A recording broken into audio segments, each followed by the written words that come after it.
it's over. Do you need anything like I need you?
to what I need. Put a picture so I can see. February can't chase the days away. Yeah, I would.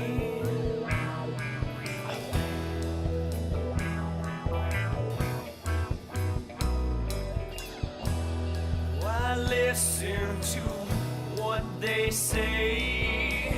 Save yourself for another day. This one's coming, it's gone to the wind again.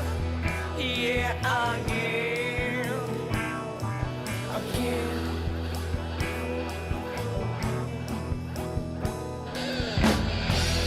Just listen and make amends. You've been down for as long as you've ever been. This way's up, but you're down again. It's just like you to pull off what you thought you couldn't think today. The lost stranger, the wonder familiar face. Broken hearts made of pieces that shake. I've had one too many of them. So now we greet.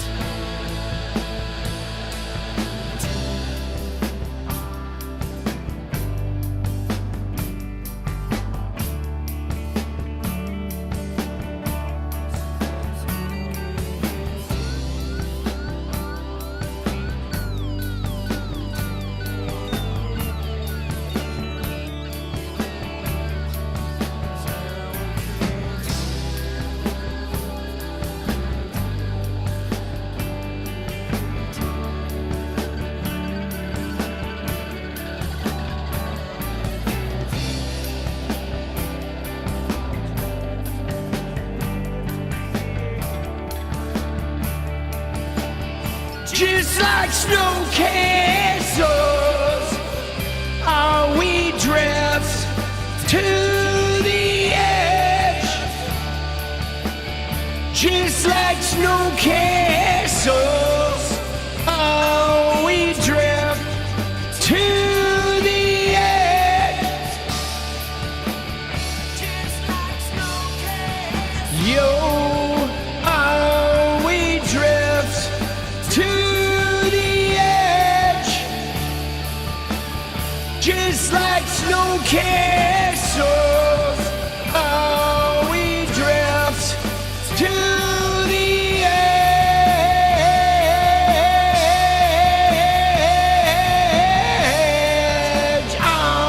We drift to the edge.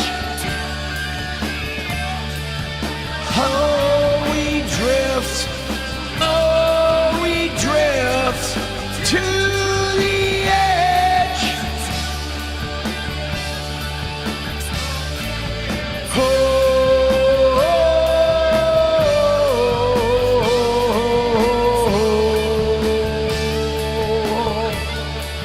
To the edge. Let's go. The edge.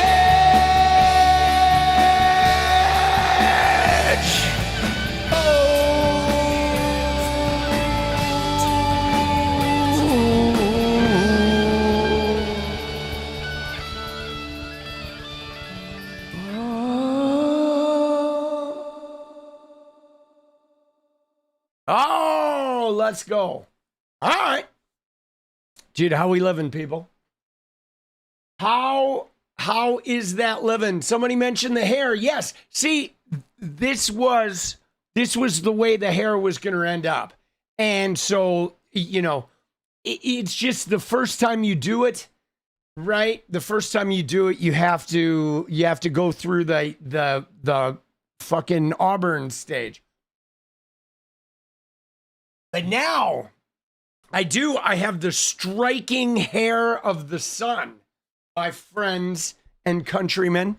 Getting ready for that fucking afternoon stream.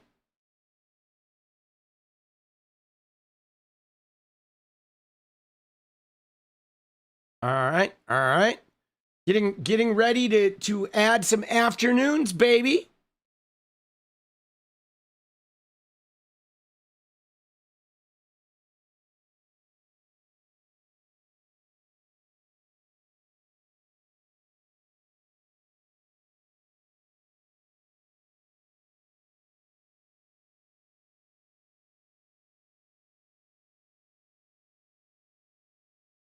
Let's go. Second bleaching. Yes. Am I going to the country fair? I am not. My massage therapist is at the country fair. Dude, I went, Jenny worked it, like in 2024. She worked it. And so we were there for like a week. It was amazing. It's fun, dude. I love the Ritz. I love the naked sauna. That was my favorite part about the country fair. You like it? Yeah, I love it. Dude, I love it. We got the fucking, this is like what you're seeing before you here. This is pretty much how my hair was for like 20 years, right? This is sort of my hairstyle. For like 20 years, this was it.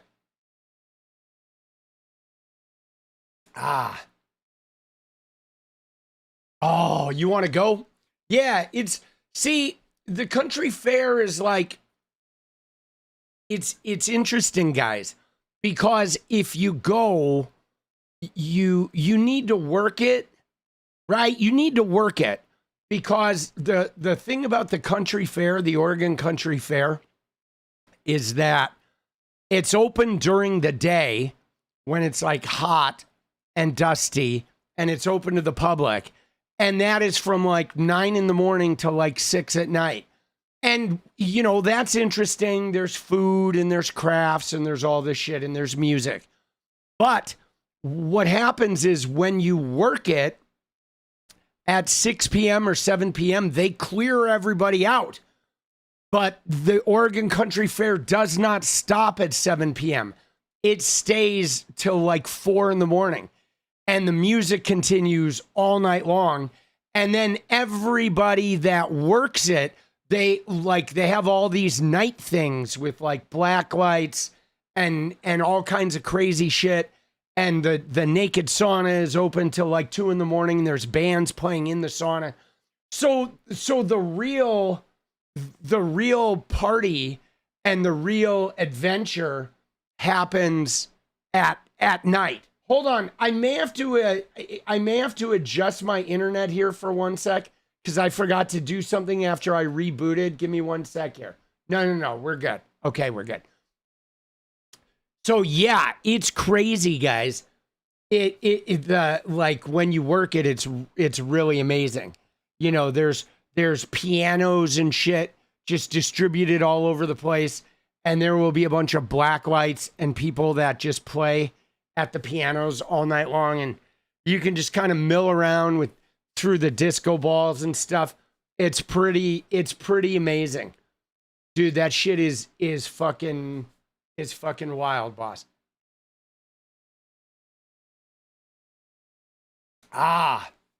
It's pretty incredible. So you definitely want to work it. That is, if you can get a job at it. And they have a ton of stuff.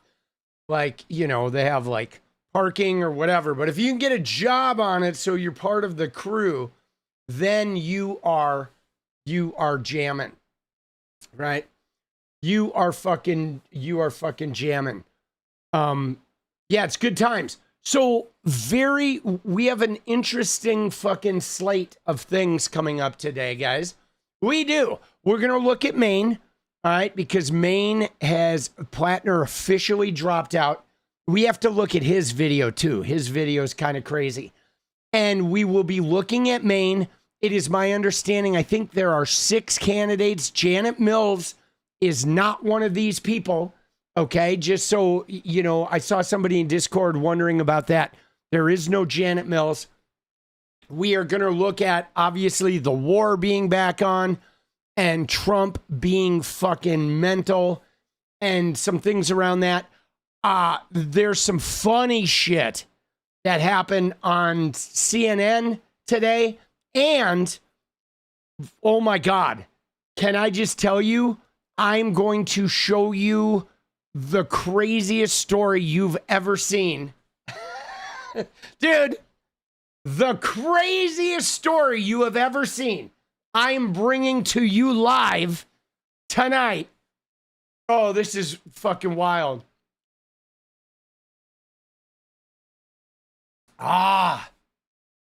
Let's go.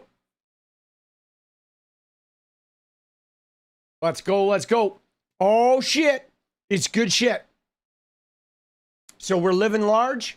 Are we living large, people? Yeah, dude. Yeah, no, ICE is on one. Hope it's the one from your state. What state are you in, Rachel? What state are you in? Dude, I just feel like this timeline is crazy. So let's start with the CNN one. Oh, you're from Indiana? Then you know what I'm fucking pulling. You know, Rachel knows. So check this out, guys.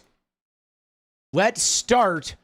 And we're going to look at Tyler Robinson too. Let's start with this. Okay. You got to see this, guys.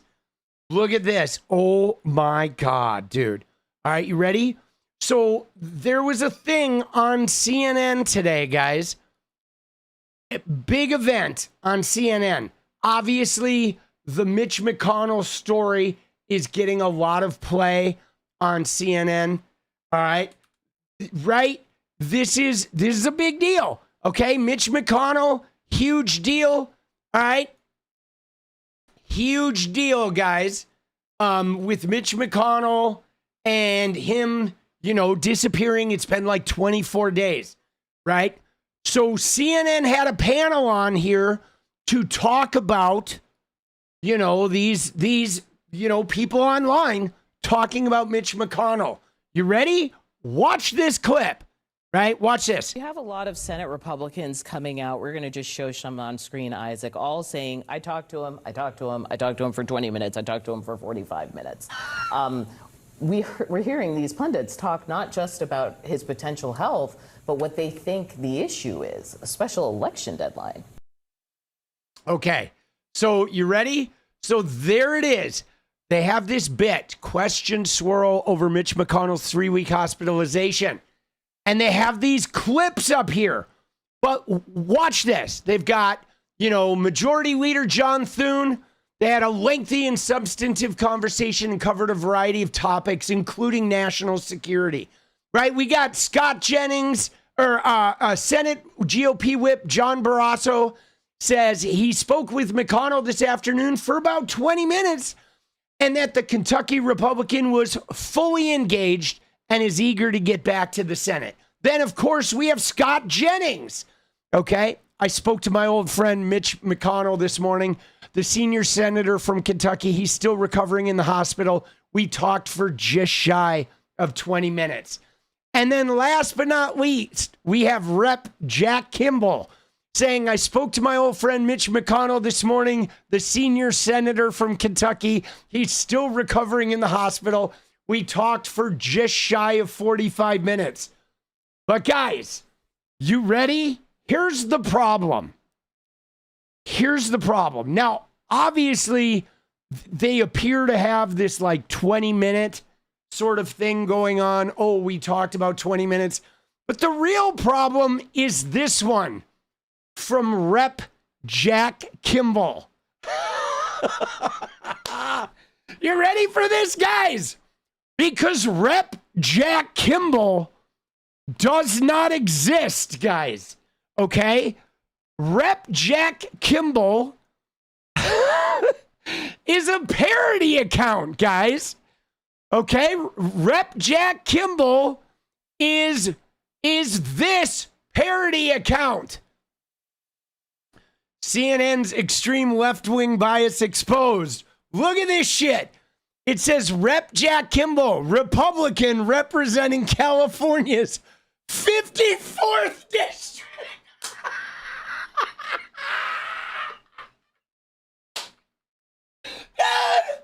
California's 54th and co-sponsor of Poe's Law.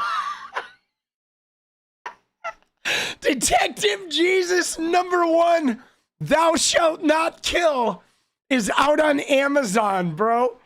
Dude, there's only 52 congressional districts in California, guys.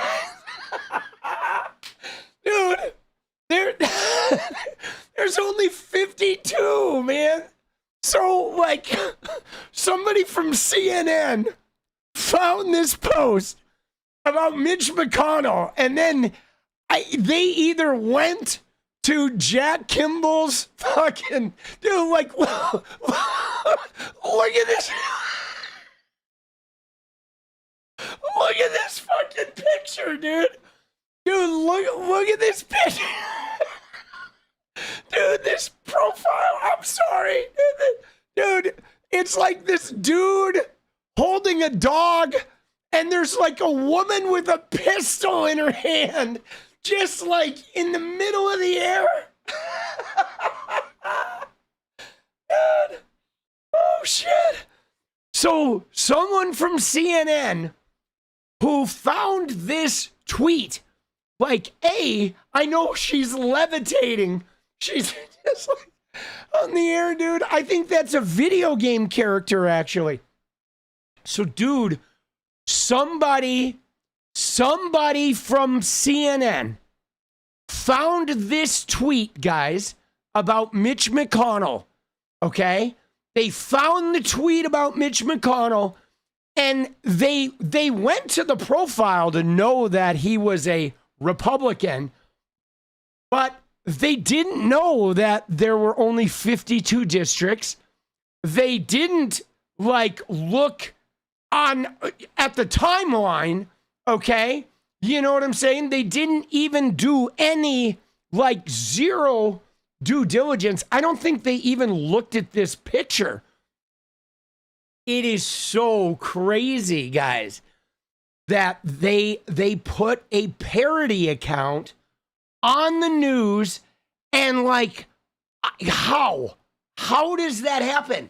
Because what's beyond this, guys, is not only did they, like, look at this and they didn't even look into further any of the clues, but the people at CNN, literally whoever's, like, digging up their information on Twitter, are maybe not even Twitter users, because I think every Twitter user that is actually even remotely politically savvy knows that this Jack Kimble account is a parody account. Isn't that insane? Oh my God. And people were in the fucking comments just being like, no way, dude, you are my favorite congressman. Dude, George Conway, you are my favorite congressman. Society has peaked.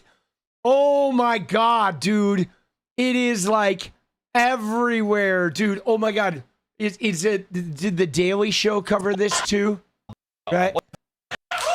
And perfectly healthy. 84-year-olds have trouble shooting video. We're calling multiple friends. All came out at the same time and said, it's fine. We totally talked to him.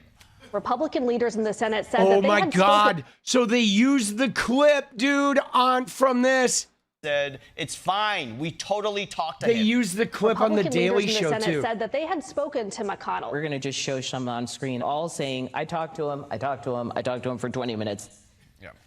That's right. He's doing that totally normal, alive person thing where you spend your day calling multiple guys for 20 minutes. It's... Dude, that's so funny. Oh, my God, bro. Isn't that amazing? Like, this is where we're at, guys. This is like, dude, this is a mainstream media, right? Mainstream media has no idea. Now, did anyone call Scott Jennings out on this? That's what I want to know. If anyone called him out on McConnell. Because he was on TV, right? Let's see, is this where he talks about him? Let's see, dude. He's in his whole fucking, like, stubble phase, I guess. Oh, let's see. Oh, my God. Do you think he'd be willing to call into the show? Could we get him on the phone now? You know, I wasn't really expecting him to call this morning, to be honest. So when the phone rang and I was able to talk to him, I was frankly pretty grateful. I mean, as I said, I've known him since I was a teenager. If it hadn't been for Mitch McConnell and the McConnell Center at the University of Louisville, you know, I would never have been able to go to college. He's been my mentor, and he changed the trajectory of my life. So, you know, when things happen to him and happen to people in your life that you really care about, dude, you know, you just sort of naturally feel extremely worried. So when I heard his voice today, and he was clearly keeping up with stuff, that made me happy to hear from him, because like every bullshit, dude, he like, and then he transitions into this lovely story about, you know, as a boy, Mitch McConnell, he paid for my first hooker, right? The first time I went to a Motel 6 and I had sex with a 72-year-old street prostitute. Good old Mitchie paid the $5. Oh, thank you, Mitchie. Oh. Yo, Mitch. Oh, shit, guys. It's Political Punk. Guys, it's Mitch McConnell on the phone. Yo, Mitch, what's up? Yeah, Scott Jennings. Dude, you see him on CNN? Dude, what's this story? Did you really pay for the hooker? You did? Dude, Mitch says he didn't call him. Why is he lying about that? Oh, you lost a bet? All right. So how you doing, Mitch? You good? You sound a little peaked. You okay? You okay? All right, dude, Mitch wants you guys to know he's good. He's good. Actually, Hunter Biden got some prostitutes, and Mitch has been snorting cocaine off their tits all night. All right. Yeah, dude, that'll keep you in shape, boss. That'll have the turtle head fucking poking out like nobody's business. All right. So anyway, me and my audience, we do want to relay a message. All right? That fuck you. All right? Bye-bye. Let's go. All right, so Mitch did not call Scott Jennings. Just FYI.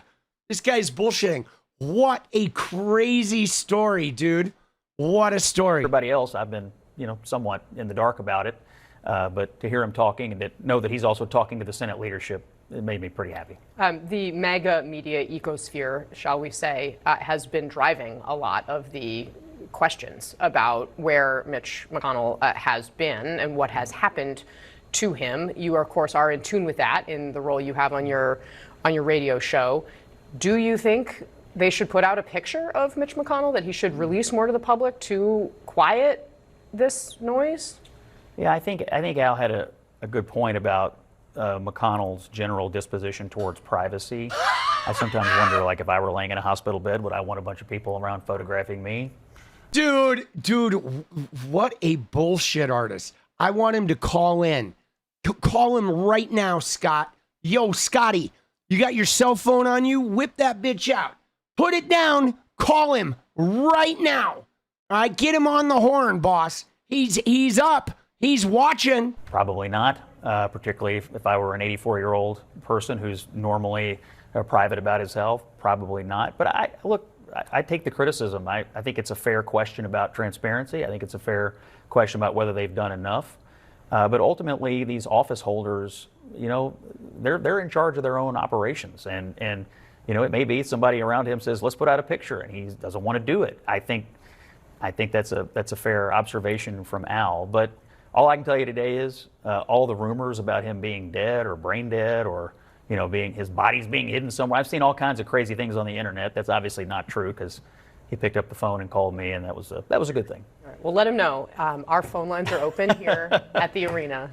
Should he Long-time listener, should he first-time wish caller. to call in, as someone who covered many of his Senate campaigns, not as many, of course, as Al Cross, but a couple. Al, thank you very much. Dude, what a bullshit artist. I actually, guys, I have an image. I have an image of Mitch McConnell. It was taken today. Here it is, guys.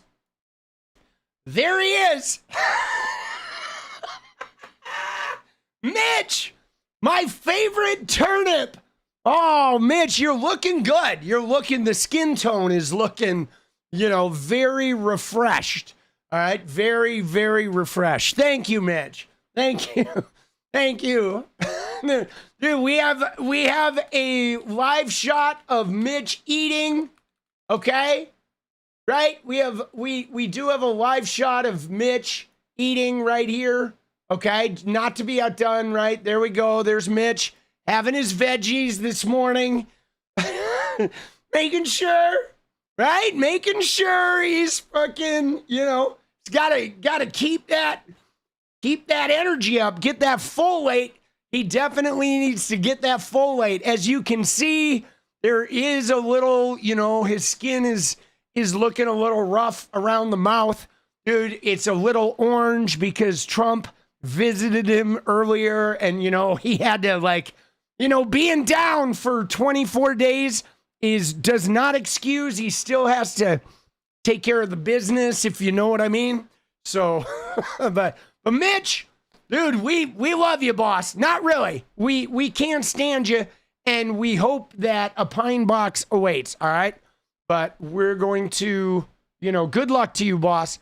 Oh, Jesus. Isn't that funny? Dude, Scott Jennings. Oh my God. What a lying sack of shit, bro. Look at this tweet though, guys. 34,000 replies. Okay? He said, we spoke about Iran, Ukraine, the unfolding situation in Maine, his visit to the presidential library, and even a bit of Senate history, all in 20 minutes. All in 20 minutes with an 84-year-old guy recovering after 3 weeks in the hospital. Boy, that's a lot of ground to cover in 18, 19 minutes, don't you think? That's a lot of topics. Dude, what are we doing? Dude. Nobody believes it. Dude, there's one. I spoke to my good friend Mitch this morning. Oh my God, dude. There it is. Yes. Yes, we did. Oh, Jesus. That's classic, bro. Oh my God. All right, I do. There is another video though today while we're on the McConnell thing. We should look at this other video because there is a guy. Where is it? There is a guy.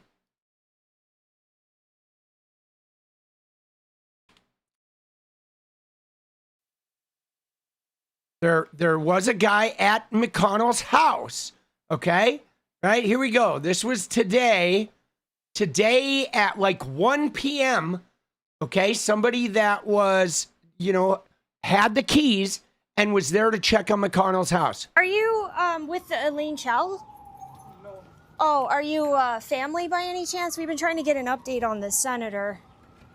I have no idea. Oh, okay. I'm only watching the house, make sure everything's fine there. Okay, do you know where the wife is, the owner of the house? I don't know. Okay. They just give me a key. Check the house. That's it. I check the Okay. Do they give you any other instructions or not really? Not really. Okay. All right. Well, thank you. I appreciate it. Okay, everyone. So somebody came out of the house. I guess they're just there to. I don't know. Dude, it's so weird. So this woman is just staked out outside the house. Now, we watched this woman's video the other day. I think we should take a little sidebar here to talk about this woman, okay? Because remember, we watched the woman, her name is Desiree Townsend, okay? This is going to be a strange story here, guys. A little bit of a sidebar, but we watched this woman the other day. She did the bit about Mitch McConnell. And I remember while I was watching her, I was like, God, she seems sort of like a MAGA plant, right? Or she seemed weirdly Trumpian. And then we went and we looked at her, right? We went and we looked at her fucking, her page, and we saw that she was retweeting, Mike Johnson and all this. And she's like this reporter, big on the Mitch McConnell thing, okay? And she's all like trying to get the Redskins name back. Desiree Townsend. But guys, it gets really bizarre, okay? Because then Keith Edwards, oh, sorry there, Mitch McConnell. So Keith Edwards tweeted about her the other day, where Keith Edwards tweeted, hey, this woman is doing a really good job on the Mitch McConnell thing. She was covering it before everyone. Everyone should go drop her a follow. Okay? Look at this. Everyone go follow Desiree Townsend. She's been on this Mitch McConnell story. And he was like promoting Desiree Townsend. Okay? Right? He's promoting her. I mean, Desiree Townsend. He's promoting her. And again, she was retweeting Laura Loomer too, about like, Laura, my sources said, and she's like, oh, my sources confirm this.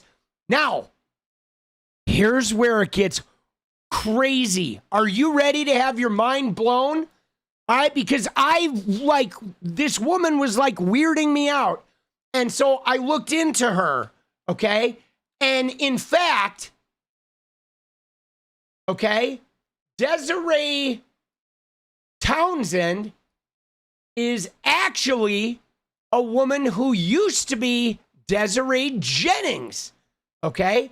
That was her married name, okay? And she became famous in 2009 as Desiree Jennings. But now, dude, it gets even crazier. Because wait till you see why she got famous, guys. This is nuts. Okay, give me 1 sec here because I wasn't planning on covering this. But, all right, you ready? Look at this, guys. Here she is. It says, the flu shot cheerleader is back with a warning about the anti-vaccine movement. In 2009, Desiree Jennings went viral for saying a flu shot triggered a mysterious illness. But now she is returned as Desiree Townsend, the MAGA-adjacent journalist. But hold on. I'm putting it together here. Are you ready? Let me show you what her mysterious illness was. All right? It's going to take me to find it.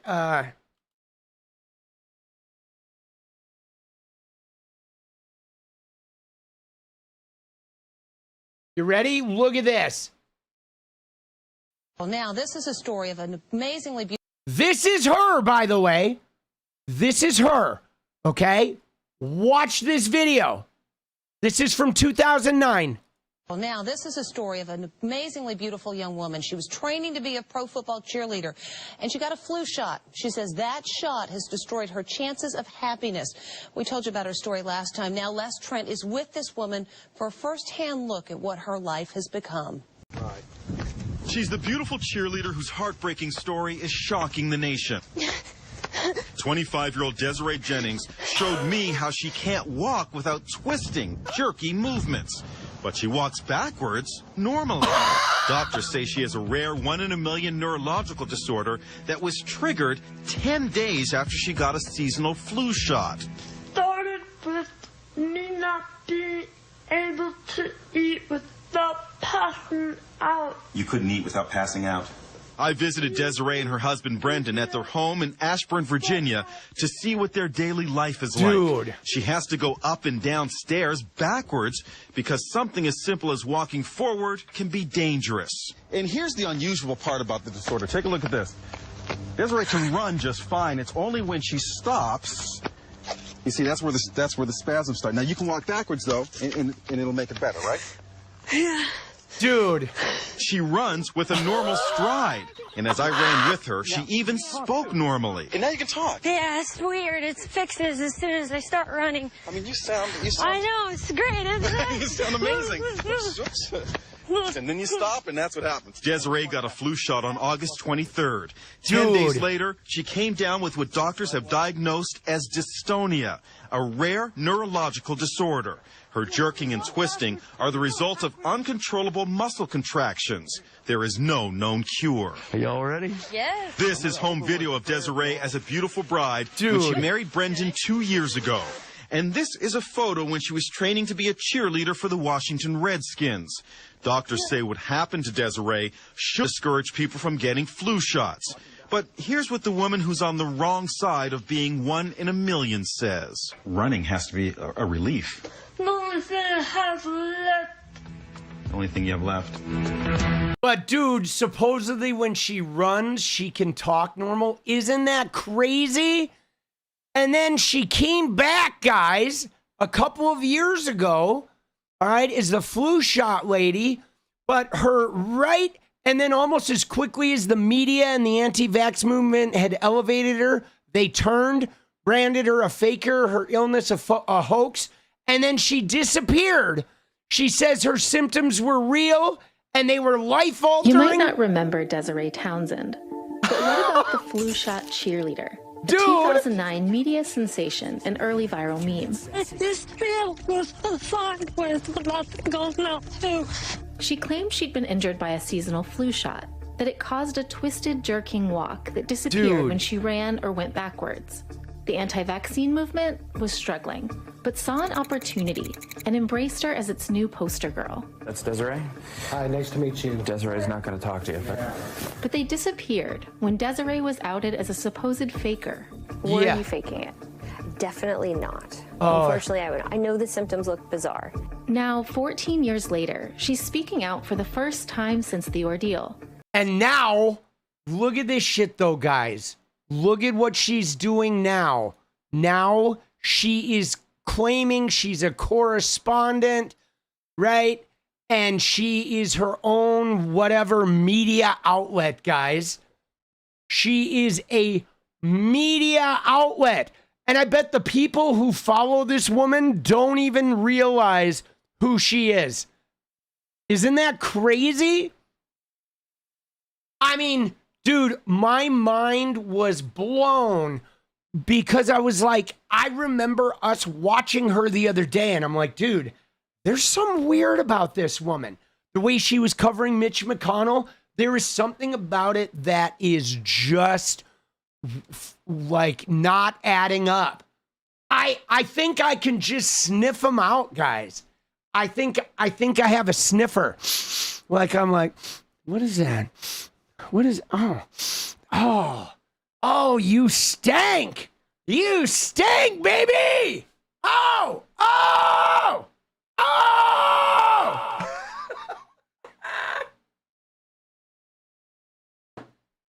Dude, what do you think, Mitch? She stank. She stank. More folate. All right, Mitch. All right, she's watching you, though, buddy. More folate. Dude, isn't that crazy? Like, that shit is... Hold on, I want to copy that link. I want to look at her link and see if there's anything else we need to check out here.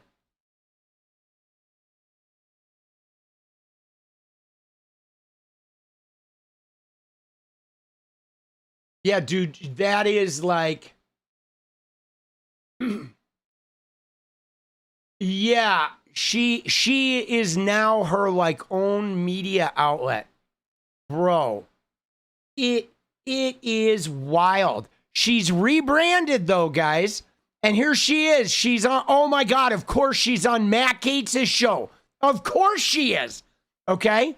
But dude, why was Keith Edwards promoting this woman, dude? Did he not look into her? Look at this shit, though. Yeah, let's get into those distress calls that were made to 911 that you've done great journalism to get before the public. Is it clear from those who was with the senator at the time he went unconscious? And talk to us about the timeline of when his wife departed. We know now she's apparently returned. Yes. Okay. So based upon what I've heard, again, I've been trying to verify it. It's difficult to tell, but I believe Capitol Police may have, his own security detail may have found him. He was found approximately. Okay. Now, first off, you ready for this? She's not in the Capitol, guys. Okay. She is not in the Capitol. And you know how you can tell she's not in the Capitol? Because of the sound. Okay. She's like acting as though she's this inside Capitol journalist using this backdrop. But when people are talking inside the Capitol, there's this huge echo in that building. Okay? There's this huge echo. Like everything about this woman is like totally fake, guys. Right? Let me find a thing of somebody, a senator, talking in the Capitol to show you what it really sounds like.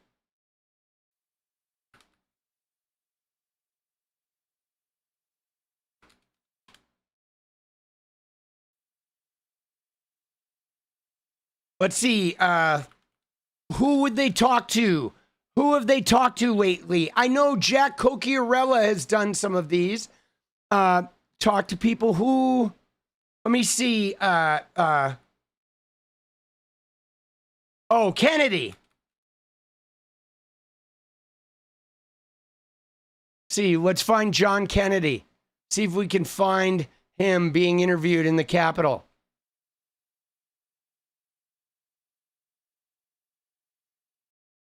Fuck, bro. Hold on. Give me 1 sec here.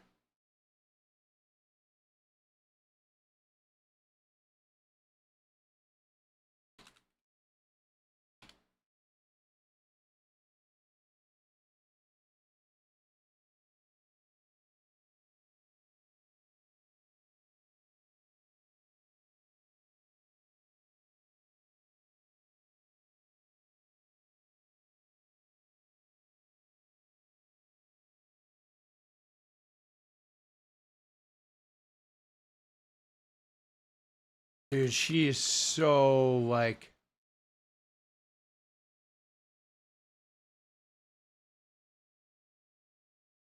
Dude, it's so crazy.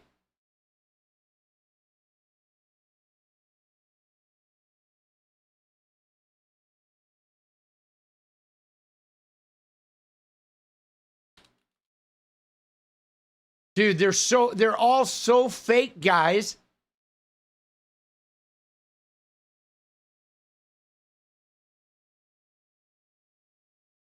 Oh, here we go.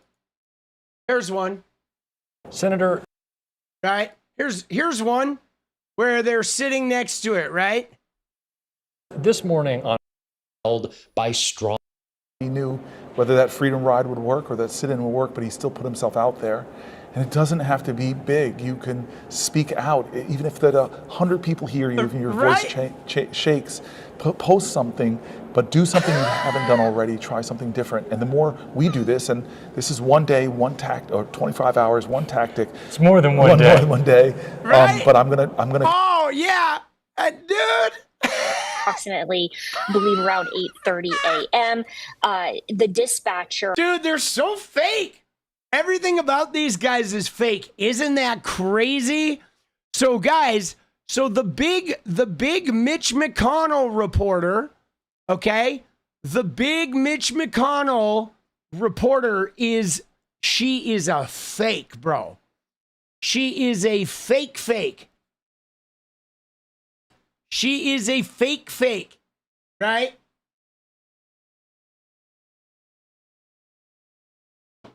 Well, let's go. How come they're so close in that interview? They're just squeezed into one cubicle so they can do a two-shot. I mean, so they can do like a one shot, right? There's like, they can't really be in the walkway here. You know what I'm saying? They can't be where, you know, like out in the middle like that. And they wanted to be able to get them in a one shot in between the pillars. And that way they could get them with one overhead mic, right? One overhead mic will pick them up.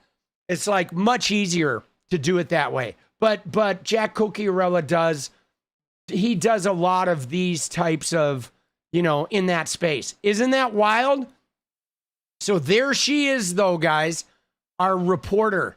Dude, this is crazy. Like, it's wild how one of the biggest frauds in recent memory about the flu shot and all that craziness, she just disappears and she shows up again and now she's a reporter, guys. Think about how dangerous that is. That this woman, the flu shot fake, is now a reporter. She just calls herself a fucking, you know, a correspondent on Capitol Hill. Yikes. Buyer beware, everybody. Buyer beware. Oh, shit, dude. So her last name was always Townsend. Her Jennings was her married name. So back in 2009, she was married to that guy. Jennings was her married name. Now, I don't know if her maiden name is Townsend. I'm assuming it is that, you know, that her, right? I'm assuming that it is. But yeah, she disappeared and then she came and did this interview and now she's renewed herself. Dude, we're literally living in the upside down. Okay? We are living in the upside down, guys. This shit is just bonkers. It is bonkers, dude. Isn't it crazy? Mitch, how's it getting that full weight in, huh, buddy? All right, moving on. You ready? We're moving on to Graham Platner. Dude, Platner, you got to see his video, and then we're going to look at Maine. All right, here's the Platner video he put out today. It's a long video, but like, dude, 11-minute video this guy does to say that he's... Dude, I got to admit, when I watch this video, it makes me angry. It makes me angry that I supported this guy. Okay? It does. It makes me a little angry that I supported this guy. But here, let's watch. Hey, everyone. All right, hold on. Let me fix the audio. Need to turn on the mono. All right, because it's recorded like an idiot. But all right, you ready? Here we go. Hey, everyone. It's Graham Platner here. I think as many of you know, over the past couple days... Thanks, buddy. Dude. Hey, everyone. It's Graham Platner here. Oh, thanks. I was wondering who you were. I was like, who? All right, I'm going to let it go. I'm sorry. Hey, everyone. It's Graham Platner here. I think as many of you know, over the past couple days, I have faced some very serious allegations, and I just want to make it clear. This is all false. The things that have been claimed did not happen. It's not real. It has placed an immense amount of weight on me as I think about what needs to happen now. Amy and I are regular people. We were not looking for this experience. We were not looking to get into politics. We had no desire to run for office. I just want you to think about like what you would do as a regular person in a position where a much larger world, large forces were working against you personally to accuse you of the worst thing that a person could do, and it was not remotely true. Dude, I'm sorry. It is like, dude, large large forces, right? Like the deep state or whatever. Oh, not remotely true. Dude, P hustle. Like, yo, bro, we know this is fucking true, dude. Dude, you're P hustle in a towel.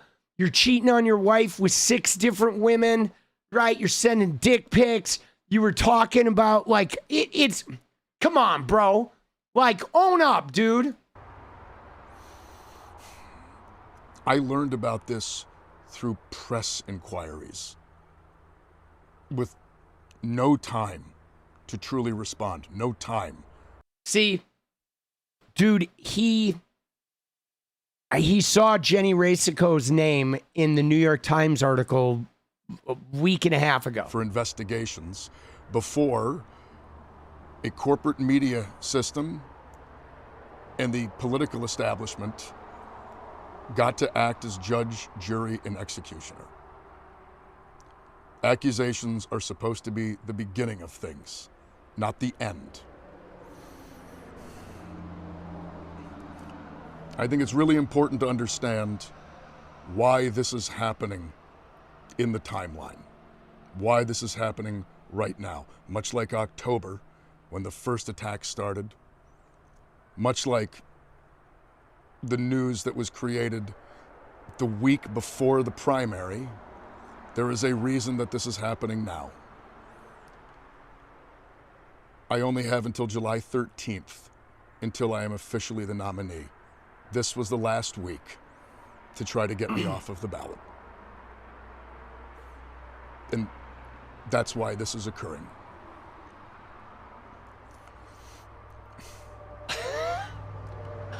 It's not the false allegations, though, that have brought us to where we are. Okay. It's the fact that they're being used by the political establishment to put structural pressure on us. We live in a political system that is not built for normal people. It is a system that is built structurally to make sure that movements like ours cannot flourish. See, here's the thing that's crazy about this, guys, is like, now, this guy was like a Senate candidate in Maine. There were like 150,000 people that showed up to vote. This guy is not fucking Bernie Sanders, okay? It's like this guy thinks, man, he is like the Malcolm X of, you know, the fucking new political movement. And that, like, oh my God, it's so crazy that they just had to shut him down. Even though Bernie dropped his ass in like 2 seconds, because we all know it's fucking true, dude. We all saw the lead up, and you just kept lying and lying and lying. And he's making this video like, oh my God, like I am so important.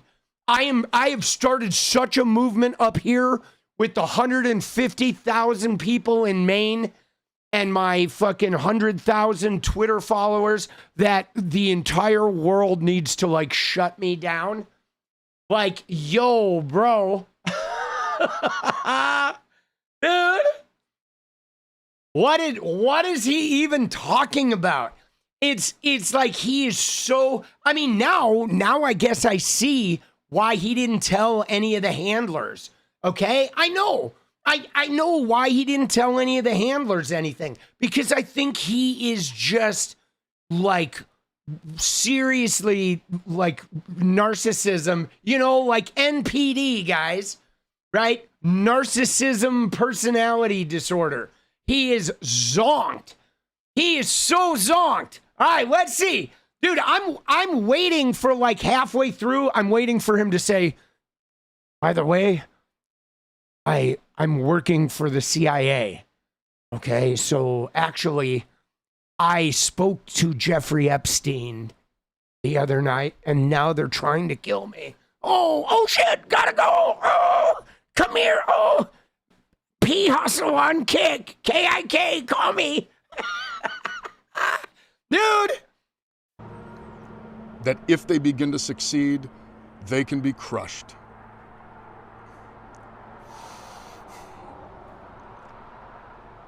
What we have accomplished here, you made possible. The people of Maine, the volunteers, the voters, the grassroots donors, and I have all the faith in the world that we could win if we could continue to harness that. But the brutal political reality is that they are going to take everything away from us. Oh, they're going to take it away. No, the brutal political reality is you're a fucking liar, dude. And you're still lying, bro. God, dude, what an ass. Bro, I'm embarrassed. I'm embarrassed that I supported this guy. Those in power who have the ability to do so are using these allegations as an excuse to take away all of the things that we need to run a campaign. We are going to lose our ability to fundraise. We are going to lose our ability to access voter data. We are going to lose all of the things that any campaign needs on the basic level simply to function. Dude, you already lost everything, bro. Larger organizations, the national level party, the bigger donor networks, they have all committed to spending no money in this race if I'm in it. They would rather see Susan Collins win than have me be the next senator for Maine. Dude, dude, this guy, bro. What comes next needs to come from the people. You know what's crazy is from the tone of this, I feel like this guy thinks he's like gonna salvage a career, right? You know what I mean? Like, I actually think he's like, he thinks he's leaving this video to like, I'm gonna bow out, but like, we're gonna be back. The movement is gonna be back. And now, I mean, technically he could switch to Republican and become like a Trumpy and probably get a cabinet position. We're going to look at a Trump clip in a minute. But, and no, Janet Mills, guys, Janet Mills, just so you know, we're going to look at Maine. Janet Mills is not in the running, okay? Janet Mills, she had no enthusiasm. She had no interest. She is not in the running. There are 6 candidates that are up for Maine, and Janet Mills is not one of them. Okay, so she is not involved in this at all. And some of the candidates are actually pretty interesting. We're going to look at that in a minute. Needs to come from the people of Maine. Needs to come from the voters who on June 9th, at a strength of over 150,000, the largest number in the history of Maine primaries, said no to this kind of politics. Voted for a politics that would actually represent them. Voted against the political system, against the donor class, against the entrenched forces. And I'm not asking for how this process is going to work. Against the entrenched forces at the Motel 6 on 77th Avenue. In case any of you are not busy later, I've got a broken heart and a lot of money left to spend. I'm not trying to dictate to anyone who it should be or how we get there, but I will say this. It needs to be open, transparent, and democratic. Yeah, nobody cares what you think, Graham. It needs to be reflecting the will and the values of the people that built this movement, the people that showed up on June 9th. People in D.C. need to stay in D.C. Dude, he thinks he is fucking Barack Obama up in this motherfucker. Decisions should not be made in back rooms by people in places of political power. Party apparatchiks are not the ones to make these decisions. These decisions need to be made in the open by the people of this state, the people who got us here. This is exactly the kind of political system that everyone voted against on June 9th. And for that reason, we need to be assured that it is going to be open and democratic as we move forward.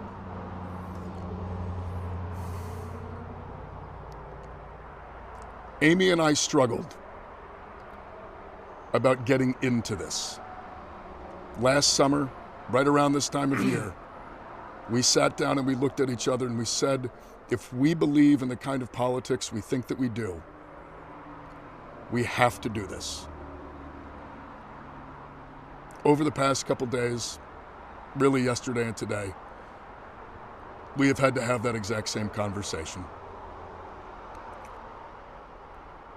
Dude, it's just crazy to me that this guy, like, last year around this time when you and Amy were having the discussion about how we got to do this, were you not also having a discussion, but Amy, what about my 𝗙𝗄𝗽𝗪𝗀 profile? And what about the 6 women I was fucking around with? And, like, you think they're going to find out about that? This is a pretty highly contested Senate seat. I think they're going to look into all my ex-girlfriends. You know, all the blackout drunk fucking episodes I've had. They're probably going to dig up that old Reddit shit. And I mean, what were they? How were they not discussing that? Like, dude, I'm already discussing shit with Jenny about if I run in the future. I've been discussing, I don't know, once or twice a week, we have a discussion in the kitchen where I'm like, you know, we have this, we have that, we have that. There's some things that happen, you know, in my 30s. There's some things, you know, what your parents just went through that they might key in on that. I mean, and I'm not even running. I'm just thinking about maybe running, and we're already having discussions. It's crazy that this guy is like, dude, you have a rape accusation and it's real fucking credible, bro. And you're like posturing like, oh, I've got to save the movement. We believe that for the movement to continue,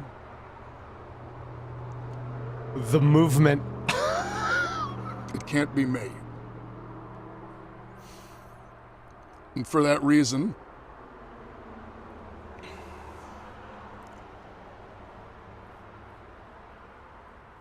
we are suspending campaign operations. Yeah, no shit, dude. Graham, yo, we know, dude. The minute everyone fled from you, like the plague, oh, he's like, oh, we're suspending campaign operations. No shit, dude. You realize, hey, Platner, just between you and me, buddy, this video could have been 30 seconds long. Hi, everyone. I'm Graham Platner. I apologize for really screwing up this campaign and putting the Maine Senate seat in jeopardy. I apologize for taking this movement and all of you who believed in me and completely fucking you all off and making it so now we may lose the goddamn Senate because of my irresponsibility, my lying, and my fucked up behavior.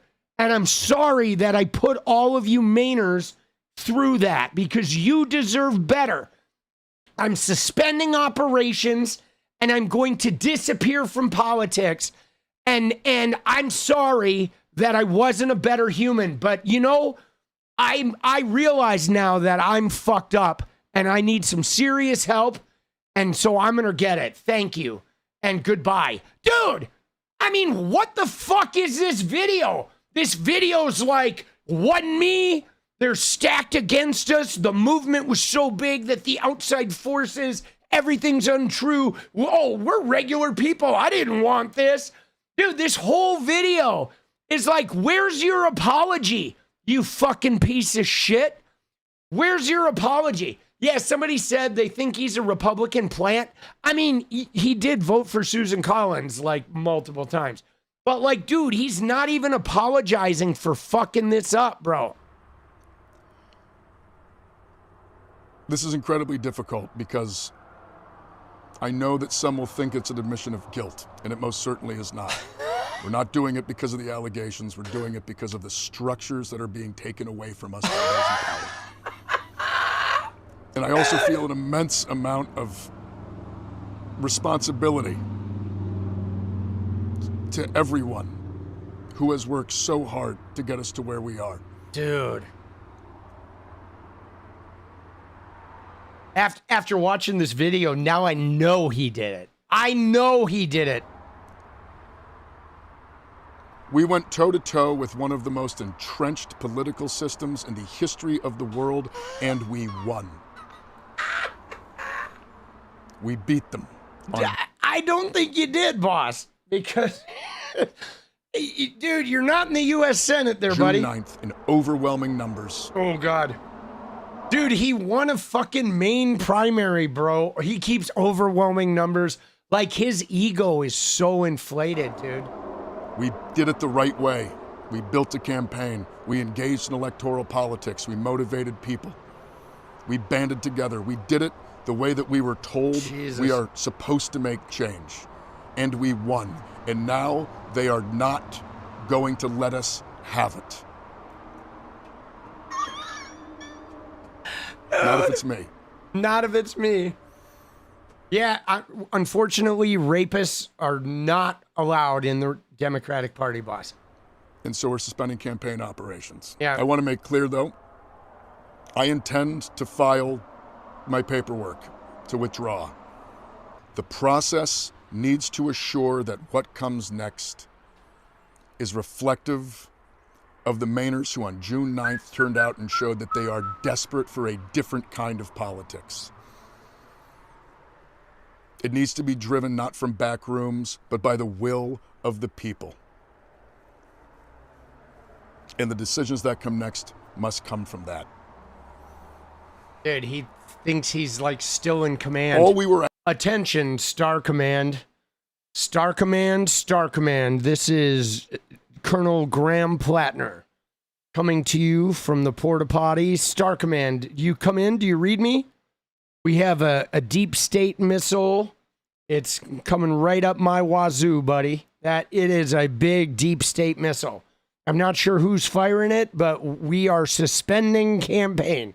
I repeat, we are suspending campaign. All right, 𝗙𝗍𝗄𝗆𝗆 is back in business. You'll find me on the Lido deck by the jacuzzi. I'll be the guy who is blackout drunk, trying to give you a glute massage with my pee-pee. Dude. asking for was health care, was to end a genocide, to use our taxpayer dollars at home to uplift our communities instead of waging war overseas. We were asking for a fair system. We were asking for an end to the corruption, the end to the money in politics. We were asking for real democracy, and we did it the right way, and we won. You didn't. But now the ball is in the court of the Democratic establishment. My name might be on the ballot right now, but that ballot line belongs to the people of Maine. Yes. And on November 3rd, it needs to belong to the people of Maine. Yes, and the next the record number of people that turned out at the primary. Democratic senator. Dude, you think nobody ever won a primary before? Of the people of this state. Sorry. Belongs to the people of Maine.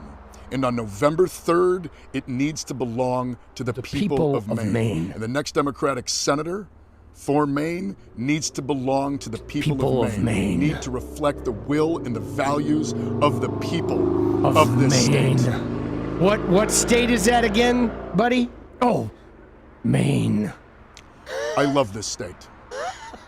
I love Maine, and I love Mainers in ways that I can't really describe.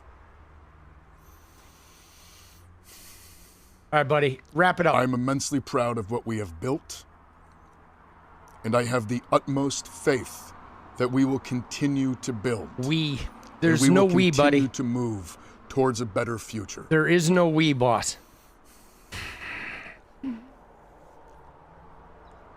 Peace out. From the bottom of my heart, thank you. Thank all of you. And keep fighting. We're gonna win someday.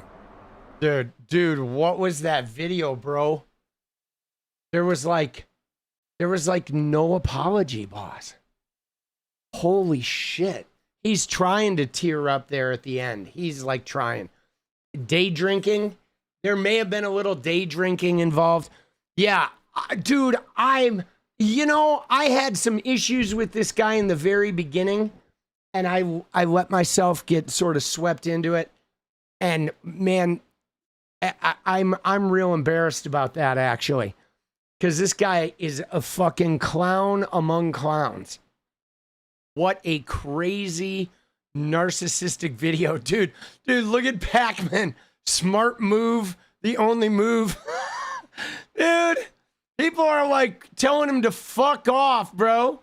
Oh shit, dude. Oh, somebody fucking calling it out. And sexual assault is horrific and happens all of the time. And we live in a system, in a society that continues to minimize sexual assault of women. Dude, that's so crazy. That I guess you have to be sort of like narcissistic. You know what I mean? Like he's definitely got some sort of narcissism going on. I mean, he does. Having been there, guys, with a hardcore alcoholic, I was a drunk, I was a druggie, and I have, some crazy mania, and I do have quite the inflated ego. I do.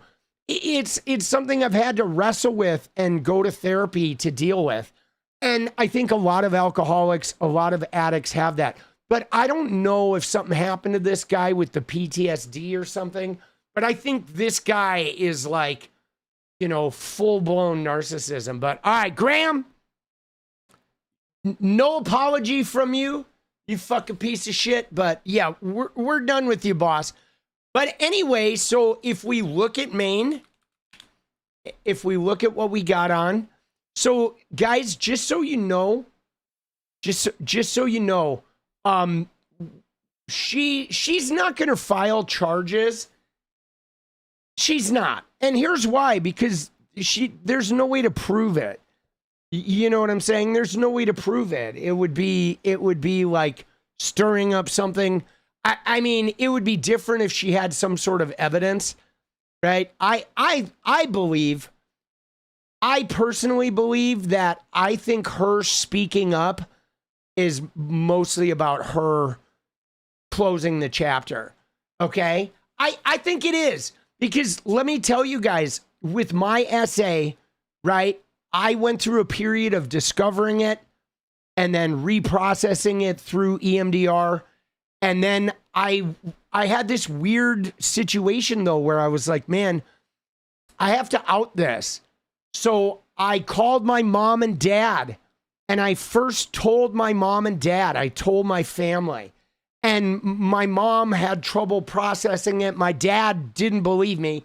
He accused me of making it up. And I'm like, dude, one of those half brothers is in prison for sex crimes, and you think I'm making this up, okay? All right, Dad.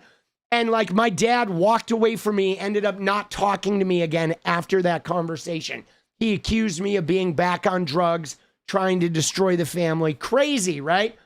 So I talked to my family about it. Then I went and talked to both of the half brothers on the phone. One of them was in prison, and I fucking confronted them, and then I let it go. But like, guys, outing it to my family and putting it out there, putting the truth out there, and then confronting the two half brothers, it was like the charge was gone, and I never had to talk to them again. Dude, it was very, very powerful. So I really think this woman speaking up is like the thing for her. I think she did it for her more than she did it like to end the race or whatever. I mean, I think she realized that he had no remorse. He was completely just zonked. And so I think she was like, you know what? I'm going to close the chapter on this. And, you know, crazy shit, boss. He is just so whacked out. Now let's look at Maine. All right. And let's look what's going on from here. Okay.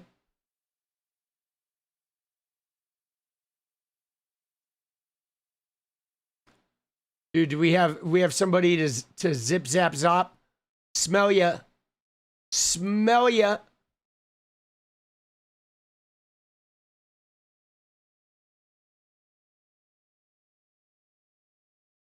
Zip zap. The truth shall set you free. It does indeed. Okay, so let's look at the main process now. All right.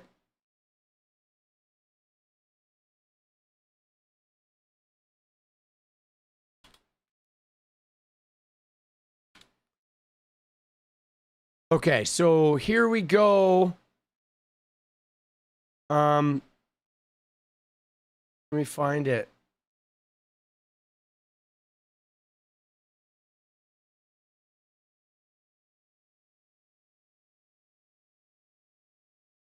So they're having a nominating convention. That's what it's going to be. Okay, so here's what it is. Okay, so the Maine Democratic Party's state committee voted in favor of a 600 plus person nominating convention. Okay, so what it is there's 100 state committee members from the Democratic State Committee, and then there's 500 delegates, but they're selected by the counties, guys. So what they're doing is the counties are selecting delegates that, and this is great because now you're going to be able to look at how the counties are selecting compared to the vote that went out, right? So if you have a county that was like 90% voting for Platner and they don't choose a progressive candidate, you know that they fucked around and they disobeyed the voters. So I think this is actually a really good idea because they're going to be able to track which county and which candidate they vote for with their delegates. So the counties are choosing delegates and then 500 delegates for the whole state. And then 100 of the state committee members are going to go with these 500 county chosen delegates. And then they're going to pick among the candidates. Okay? Right? And, you know, I mean, I think a statewide thing would be better, but I think at least with this, they can track it. Like it's not the fucking 100 people. So why not another primary? Yeah, I don't know why they're not doing another primary. I mean, I presume it's like, yeah, I'm not sure why they're not doing another primary. I mean, they only really have like 2.5 weeks.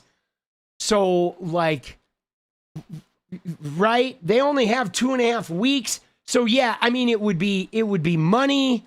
It would be like, they would have to then spend how many millions to like reach people. You know what I'm saying? Because the primary's already over. So they'd have to spend like tens of millions of dollars to right.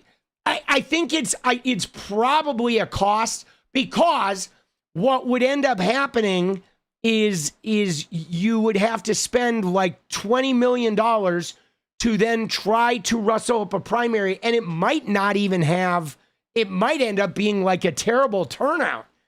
And so I think the risk of a bad turnout would potentially make it even like more lopsided. So I don't know. I don't think there's any good option here, but I will say this. I will say that delegates chosen by the counties mean that presumably I think the counties should be voting for somebody that reflects what their voters picked. And if not, we'll at least be able to look at it afterwards. But I don't know, dude. Right? So this guy doesn't like it. He says it's the worst of the bad options, right?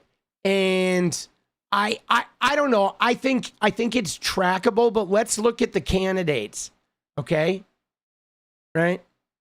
And so who are the candidates going to be?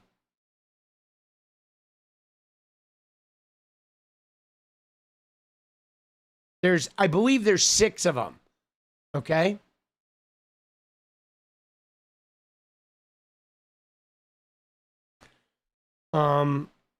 So it's Maine GOP. Okay, so here we are. These are the some of the people. Okay, let me see. Let me find. I was just looking at this earlier today, bro.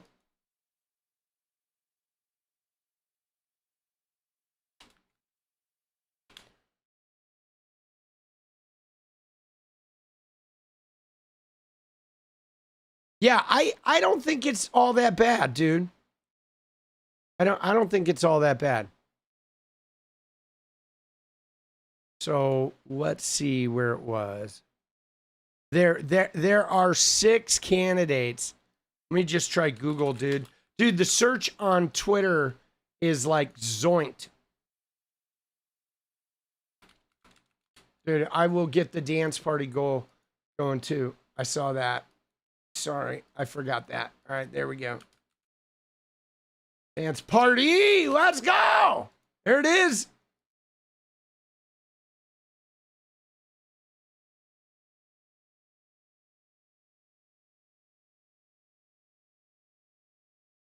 Yeah, no, Troy Jackson. So here's what we have is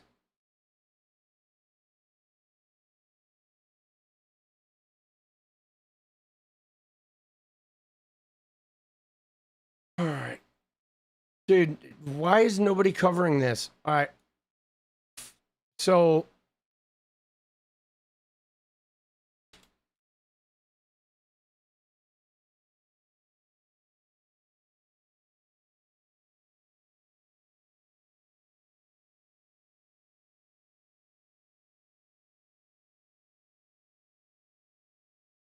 dude, I mean, it's hard because obviously everybody who hates Platner and who wanted Janet Mills thinks this is their opportunity to get like a mediocre, right? So okay, so here's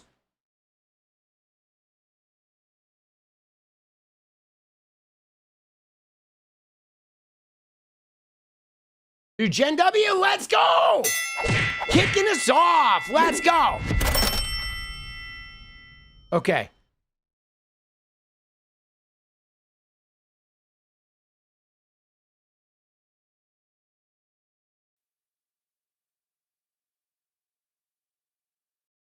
Okay, so here we go. So it is a proposal. I guess they have not completely decided on it, but it is my understanding that there are now 6 candidates, okay, that there are, right? Here's what we got. One is Nirav Shah. It's this guy. This was the dude. He ran for governor, okay? I have not fully looked into these guys all, but this guy ran for governor, and this guy is also an open like opponent to supporting Israel. Okay, he ran for governor. He came in first place in the original governor vote, and he lost in the runoff. He came right. The Pingree, right? Hannah Pingree won, but this guy is one of them. Okay. Then you also have Troy Jackson, who is the guy who also ran for governor. He came in 3rd place in the original primary. He was 5,000 votes behind the woman who won, who had come in second place, Pingree. And so that's Troy Jackson. He is endorsed by Bernie Sanders. Okay. And this is the guy that people think of as the heir apparent. Now, it's interesting with Troy Jackson because he has not been outspoken on the whole Israel issue, the AIPAC issue. He hasn't, like, that was not anything he ever centered his campaign around, which was interesting because I know a lot of people are looking at this. Now, this is the woman, what's her name? Fucking, oh shit. No, this woman is not in the running. This is the mother of the woman who fucking, I don't know why this person posted this, but she's not even in the running. Dude, Dems are a hot mess. Sick of it. What's good, Tommy? Let's go. Dude, let's go. Made money. She's not in it, though. She is not in it. She is, Pingree is not in it.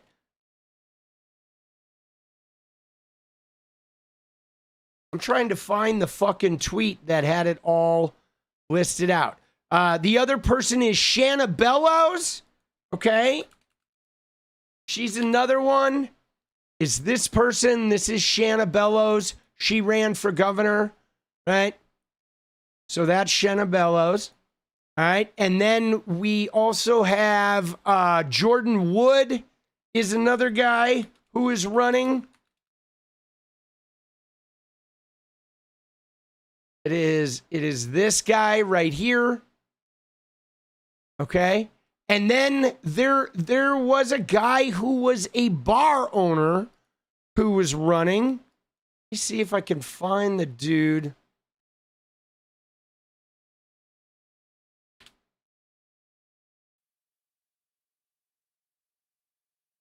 A brewery owner. That's who it is.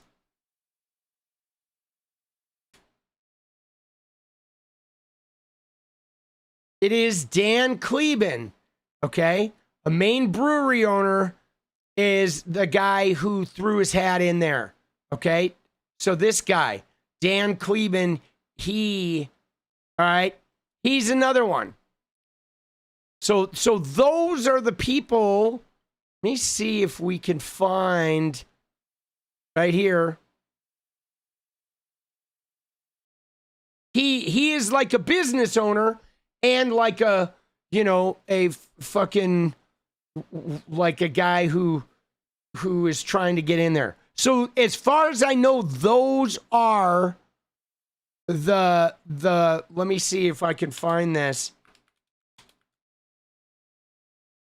There was a tweet that I was looking at that talked about all of these people.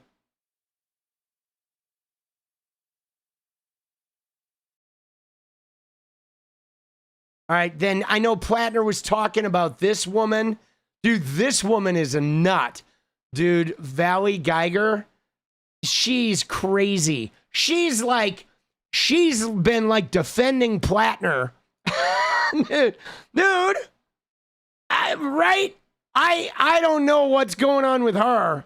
I think for me, Troy Jackson seems like the guy.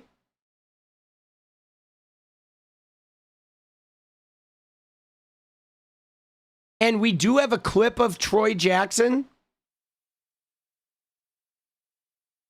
But he was talking to NBC News today. Dude, I thought I swear I fucking let me see if I can find this.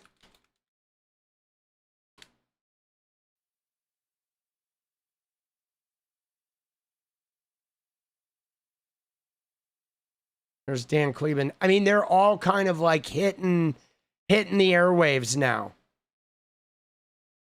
But there was a tweet that listed all of the people I just mentioned in one tweet.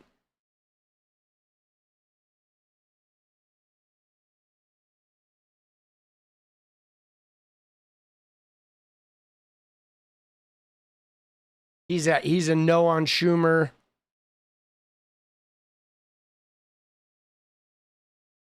Oh, dude, I don't know what fucking happened to that tweet. Oh, here we go. Oh, that I think did he delete it? Yeah, I think it was an 𝗙cie𝗋𝗧𝗏 tweet. I think he deleted it. Okay, here we go. So this is the current list of potentials. As Dan Kleban is the brewery owner. He and Troy Jackson are definitely running. The Shah and from the governor's race is considering it. Also 𝗙𝗍𝗍𝗪, Jordan Wood, 𝗣𝗨𝗡𝗍𝗪 is the person that like Platner wants. I don't really recognize some of these other people, right? Paige Loud, she sounds familiar. That name sounds familiar. Oh, yeah. No, I think she is actually I think Paige Loud actually has said she's running. Now that I think about it, guys, I saw a tweet from her. I think she actually announced that she is running. I'm pretty sure I saw her announce that she did file to run. Okay? She had run in Maine's 2nd congressional district. So she's in too. She filed. Okay?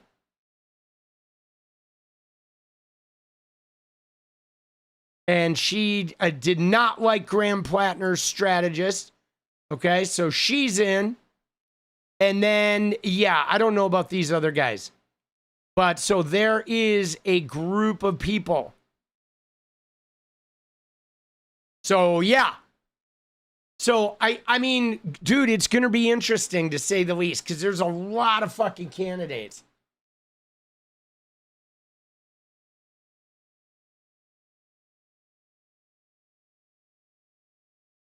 It's a lot of people. Dude, should I go to Maine? Can I move there real quick? How long you got to live there? You got to live there like 16 days? Oh, shit. Dude, good old Platty. All right, so let's look at the Troy Jackson clip. All right? We're going to look at there is a Troy Jackson clip here. He did go on TV. All right. Dude, Natalie had put it in, she put it in Discord. Let me grab it.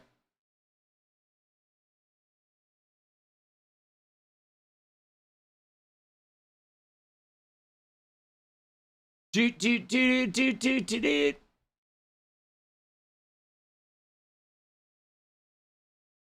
How's it the Dems are neck and neck with Collins? I mean, Republicans, boss. Right?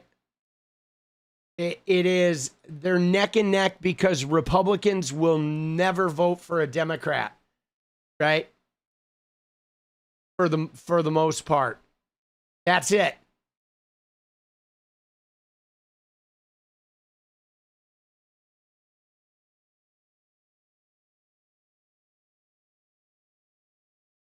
They will vote for a fucking corpse, bro. They will. The Republicans, they will vote for a corpse with smelling salts before they would vote for... Joining me now. All right, here he is. Here's Troy Jackson. The candidate's positioning himself as a potential replacement for Graham Platner on the ballot in Maine. Former state senator and former gubernatorial candidate Troy Jackson, thank you so much for joining me. I really appreciate it. Yeah, well, thanks for having me today. I appreciate it also. Absolutely. Well, let's get right into it. You've said you believe that Graham Platner will drop out and that it would be self-serving if he doesn't. Have you spoken directly with Graham Platner or his campaign? Do you expect him to drop out today? I haven't spoken with Graham for probably 10 days or so, but I do expect him to drop out. I don't know if he's going to do it today or not. I have no knowledge, but I mean, it's clear that he has to drop out, and the sooner the better.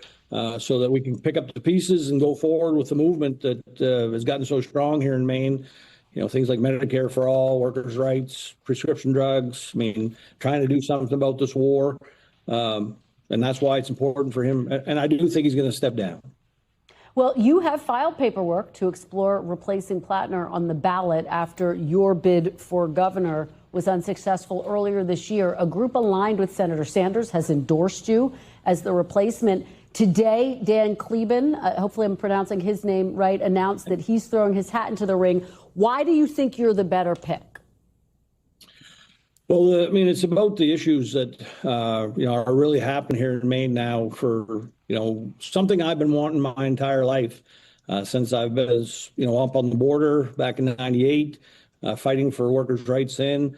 Right now, we got people across the state that want a different government. They want, health care. They want, wealthy billionaires not to get all these breaks and things like that. And they want lower fuel and gas prices. And so my life has been dedicated to fighting for these things, and people, do know that. Yeah, see, this guy, he is well known. He was a state senator for several terms. And if we look at the Maine primary, hold on. If you look at the Maine primary results this is the Maine primary 2026, the original one, okay? So, I see. So this is when Platner, right? He obviously won big. But if you look at the governor race, okay, Troy Jackson, so Hannah Pingree and Nirav Shah, Nirav Shah won the first round. Hannah Pingree came in second. There were three of them, and they were all pretty evenly split. And then in round two, Nirav Shah lost and Pingree won. But he was only 5,000 votes behind her. And if he had won, if he had gotten 5,000 more votes, in all likelihood, he would have beaten Shah in the state as well. Troy is well known. And as you can see from him, he is really a Maine guy, okay? He is a Maine working class sort of guy. But he was a state senator, so he's been involved in state government for a long time. He is not unknown, and he is beloved. He almost ended up in the governor runoff. All right. And what's crazy about that too is Hannah Pingree, the woman here who won, this woman, her mother is 𝗙𝗪𝗪. Her mother is one of the most well-known, she's a Congress rep, okay? So this woman was running on the pedigree of her Congresswoman mother, right? So this girl is from a really big, one of the biggest political families in Maine outside of, Susan Collins. And he was right next to her. So yeah, I think he can definitely beat Susan Collins. Right? He can definitely beat Susan Collins. Yeah, dude, the Pingrees are good. Like her mom, 𝗙𝗪𝗪, is a huge spokeswoman for Palestine and shit. So I mean, there's a lot of lefties up in Maine, and there's a lot of gritty MAGA types up there too. Dude, Maine's a weird place, man. It's I don't think there's ever been so much attention on Maine. Maine is a weird place. I have never been to Maine, but I did play a show in hold on. I did play a show in a little town in New Hampshire, Portsmouth, New Hampshire. Let me show you this, all right?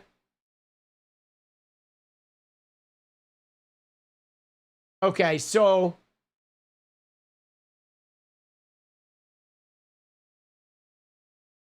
we go to Maine here. So I've never been to Maine, right? But there is a little town called Portsmouth, New Hampshire, that is literally it's right on the fucking border, dude, I think. Right? Yeah, does Maine start right there? Is that the border? It is. So I've never been to Maine, but I did play Portsmouth, New Hampshire, which is right next to Maine. And it was like the weirdest fucking, like Portsmouth is a crazy town. It like looks like a, I don't know, like a New England fisherman's postcard. Okay. Used to camp in Portsmouth. That's funny. So I played a crazy show above a bookstore in this little like event space. It was wild. I did my one-man act there, and it's very interesting up there. It is like really intriguing part of the country. And so I never played a show in Maine, but like I felt like Portsmouth probably felt to me like maybe it was a little Maine-like. Dude, dude, it's pretty wild. The people up there. Portsmouth is named after a town in England. Let's go. Yeah, man, that show in New Hampshire, I didn't realize it was that close to Maine, guys. Portsmouth, I didn't think it was that close. But I did love that town. But yeah, I think Troy is and I think the guy. That, I did just come through this gubernatorial campaign with a lot less money than my opponents. But I still won Aroostook County, where Senator Collins is from. I won Bangor. I won Portland. So I'm the only candidate that's demonstrated that I can win statewide with conservative Republicans and urban young people that are much more liberal. So that's why I believe I'm the best one. But it is important to understand that it is about the issues that I'm running on. That's what I care about. That's what I want to see continue to happen, and that's why I'm jumping in this race.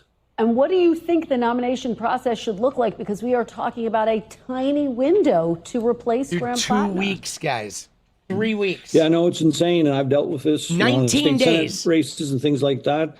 We've never seen anything like this. This is completely, off charts. But what is important is that we have an open, fair, transparent process that everyone feels like they were heard and gets an opportunity to be heard. And that is what I'm going to fight for, because I don't believe, I want these issues to come forward. I want people to continue to feel like Democrats are fighting for them. But I don't want party insiders to pick candidates or anything like that. I totally disagree with that. So a statewide convention where everyone gets the opportunity, I think, is the best case for this very unusual situation. Well, let me ask you, because you campaigned with Graham Platner during your bid for governor, even as all of these other controversies surfaced, old Reddit posts downplaying sex. See, there he is. He was there with Bernie at the Fight Oligarchy. This guy is good, man. I think this is the guy. And I believe they are having a debate. I believe there is going to be a debate, guys. Sexual assault in the military. Since covered up tattoo resembling a Nazi symbol. He denied knowing what it meant, as well as allegations from past girlfriends about physically aggressive behavior. He denied those. But why were none of those controversies a breaking point for you? Mm-hmm.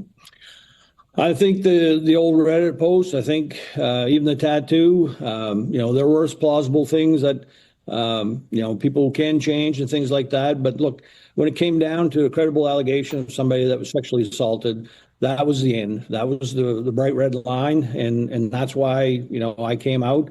And that's why I feel strongly that Graham has to step down. The other things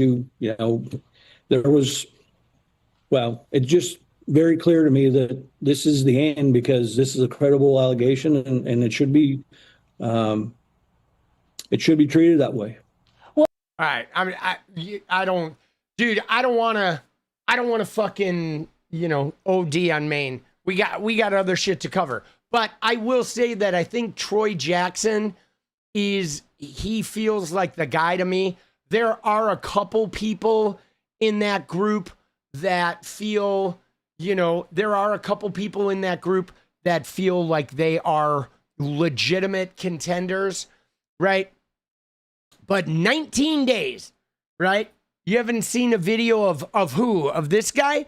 Yeah, this guy, like I said, this guy ran a campaign with like no money and almost ended up in the runoff for governor, right? So now everybody's jumping on there. Let's look at the Dan 𝗙cie guy real quick. I do want to look at 𝗙cie because he did go on with Caitlin Collins. All right, and let's see what he's got. All right, this is the other guy who has guaranteed. He was on TV with Caitlin Collins tonight. And let's see, here's the clip. We'll look at this. We need a fair and open process determined by the Maine Democratic Party. And I think it's really, really important that whoever emerges here is seen as the legitimate nominee. And that's going to require that all voices are heard in one way, shape, or another. Yeah. Do you want Graham Platner's endorsement? Would you welcome it? Would you take it? No, I would not. I would not accept Graham Platner's endorsement, but I would reiterate that I do agree with a lot of his Nobody should, and I intend to continue to amplify a lot of the things that he was saying on the trail. When it comes to, again, the system being rigged against working class folks, it seems that the only people that are able to get ahead are those that are connected to the insiders or those that have access to millions of dollars of money. And people are rightfully pissed off. And we need a change in Washington. We need someone from the outside. I think that's another reason why Graham really caught on. He's not a career politician. I'm not a career politician. I've spent the last 20 years building a small business, started in my kitchen, moved my garage, and now I employ over 100 Mainers and provide a living wage, and I cover 100% of their healthcare costs. I've shown that you can build something here in Maine that not only works for the entrepreneur, the small business owner, but works for my employees and works for my community. And I think we just need fresh voices in Washington. And Susan Collins is not that. See, that's just it, guys. Susan Collins, like a lot of Maine is mad at Susan Collins. Now what it really comes down to is who can get the votes and like sort of bridge the gap, And I mean, this guy is definitely a sort of smoother talker than Troy Jackson is. I don't really know. I imagine people in Maine know a lot more about these people. I'm not going to spend, I'm not going to spend too much of my time digging in here. But he did drop out, right? He dropped out and endorsed Janet Mills, which I think is interesting, right? Right, dude? You see that, though? 𝗙cie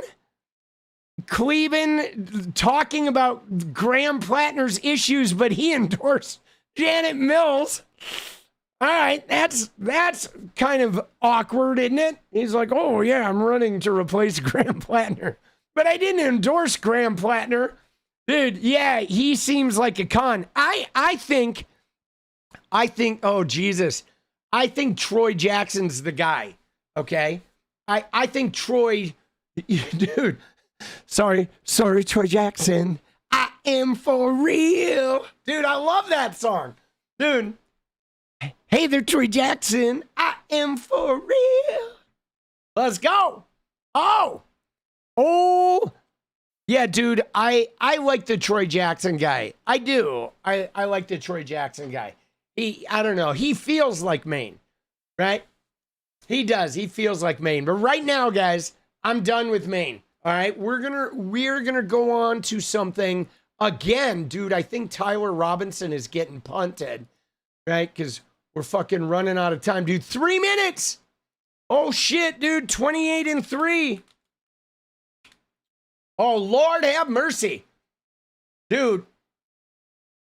Oh shit, dude. I actually don't have that much stream time left, so I don't know. We might miss out on the dance party, but that's all right. We'll definitely get it next time.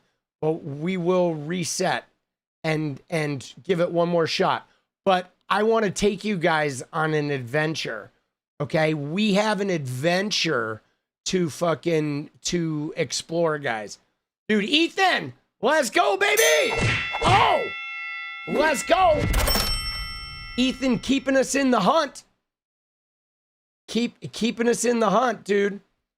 What do I mean not enough stream time? Meaning that a lot of nights I go for like 3 hours or more, and tonight I'm gonna go for like 2.5. Right? I'm only going like 2.5 tonight. I wanna try and get like the July algorithm on YouTube has been a bitch. Dude, it's like been so different. So I'm trying some new shit.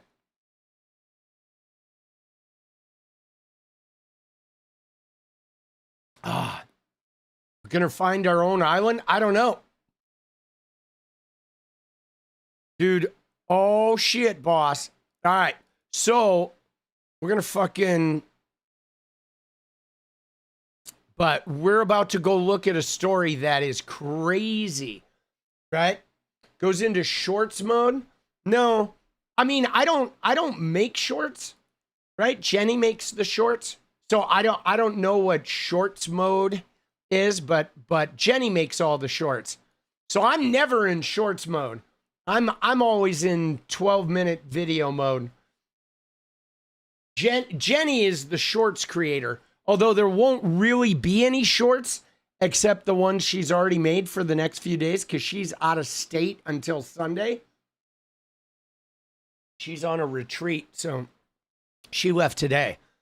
So we're going to be short for the next handful of days. But yeah, I don't do the short form content.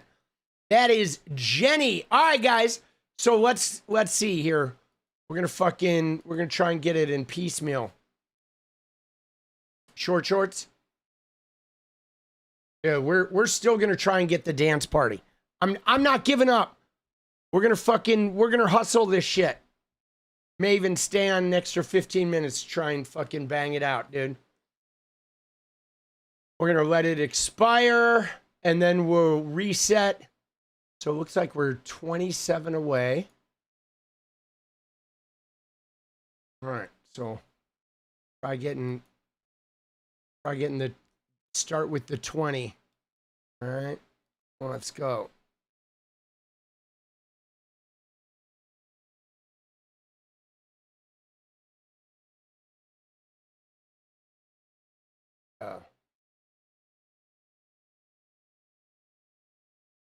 Jenny does an amazing job. She does.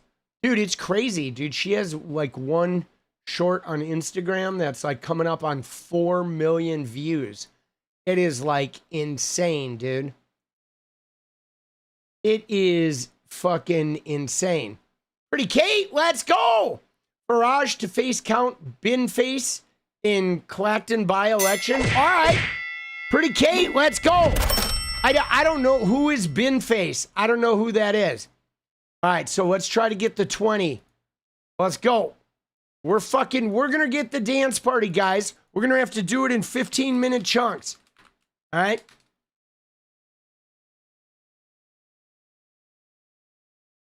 All right, let's go. So, guys, get ready. All right? Get ready because this shit is going to blow your mind what happened here, okay?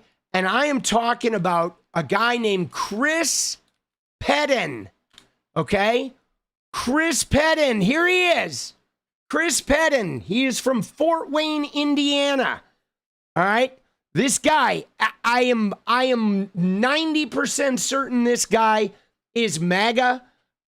I have not been able to check his official voter registration because I have not been able to find an accurate birth date for him. But I'm willing to bet that this guy is MAGA. He is Fort Wayne. He looks MAGA in all of his photos. He does not look like a left-winger at all. And his behavior, guys, is about the MAGA-est shit you have ever seen. Wait till you hear what this guy did in Indiana today. Okay, you ready? You cannot even make this up.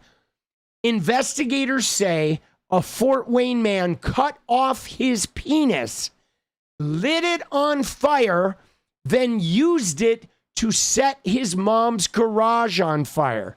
Christopher Peden is charged with 1 count of arson. He was arrested last week and his bond was set at $10,000 He has since posted bond. So the way they caught this guy, check this out. There was a garage fire that they responded to, and then separately, somebody reported a stabbing.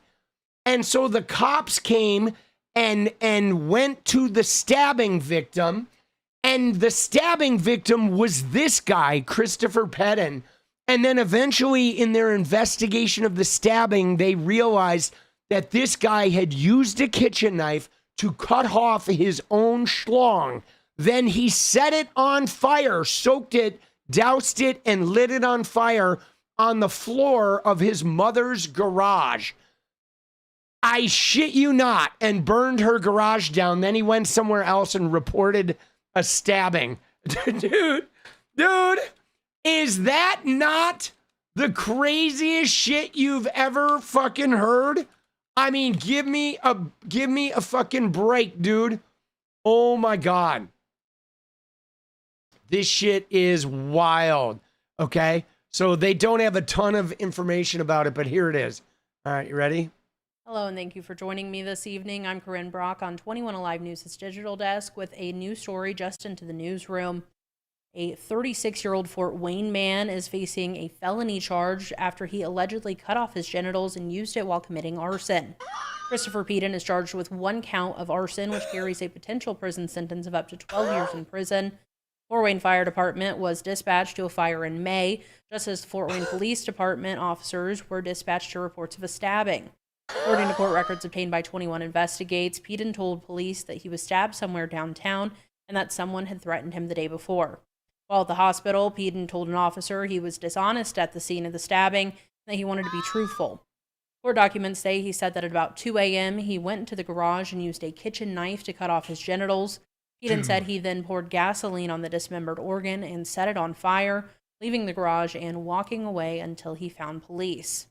At the scene of the fire, a fire investigator located a gasoline container and 4 lighters, as well as a nearby kitchen knife. Court records do not detail whether the genitals were located. Peden is due back in court next week to set dates for a trial. Dude, there's no reporting on whether the genitals were located. Now, the genital, guys, is like, he set that shit on fire. So I don't think the genital is coming back, dude. Christopher Peden, right? Isn't that wild? Oh my God, dude. Now it says it's his neighbor's garage. The original report was his mother's garage.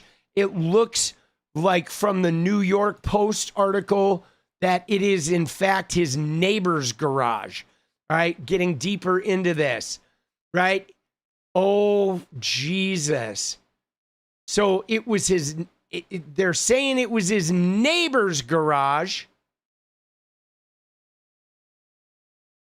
So whether it was his neighbor or his mother, I guess it's possible it is in fact his neighbor's garage.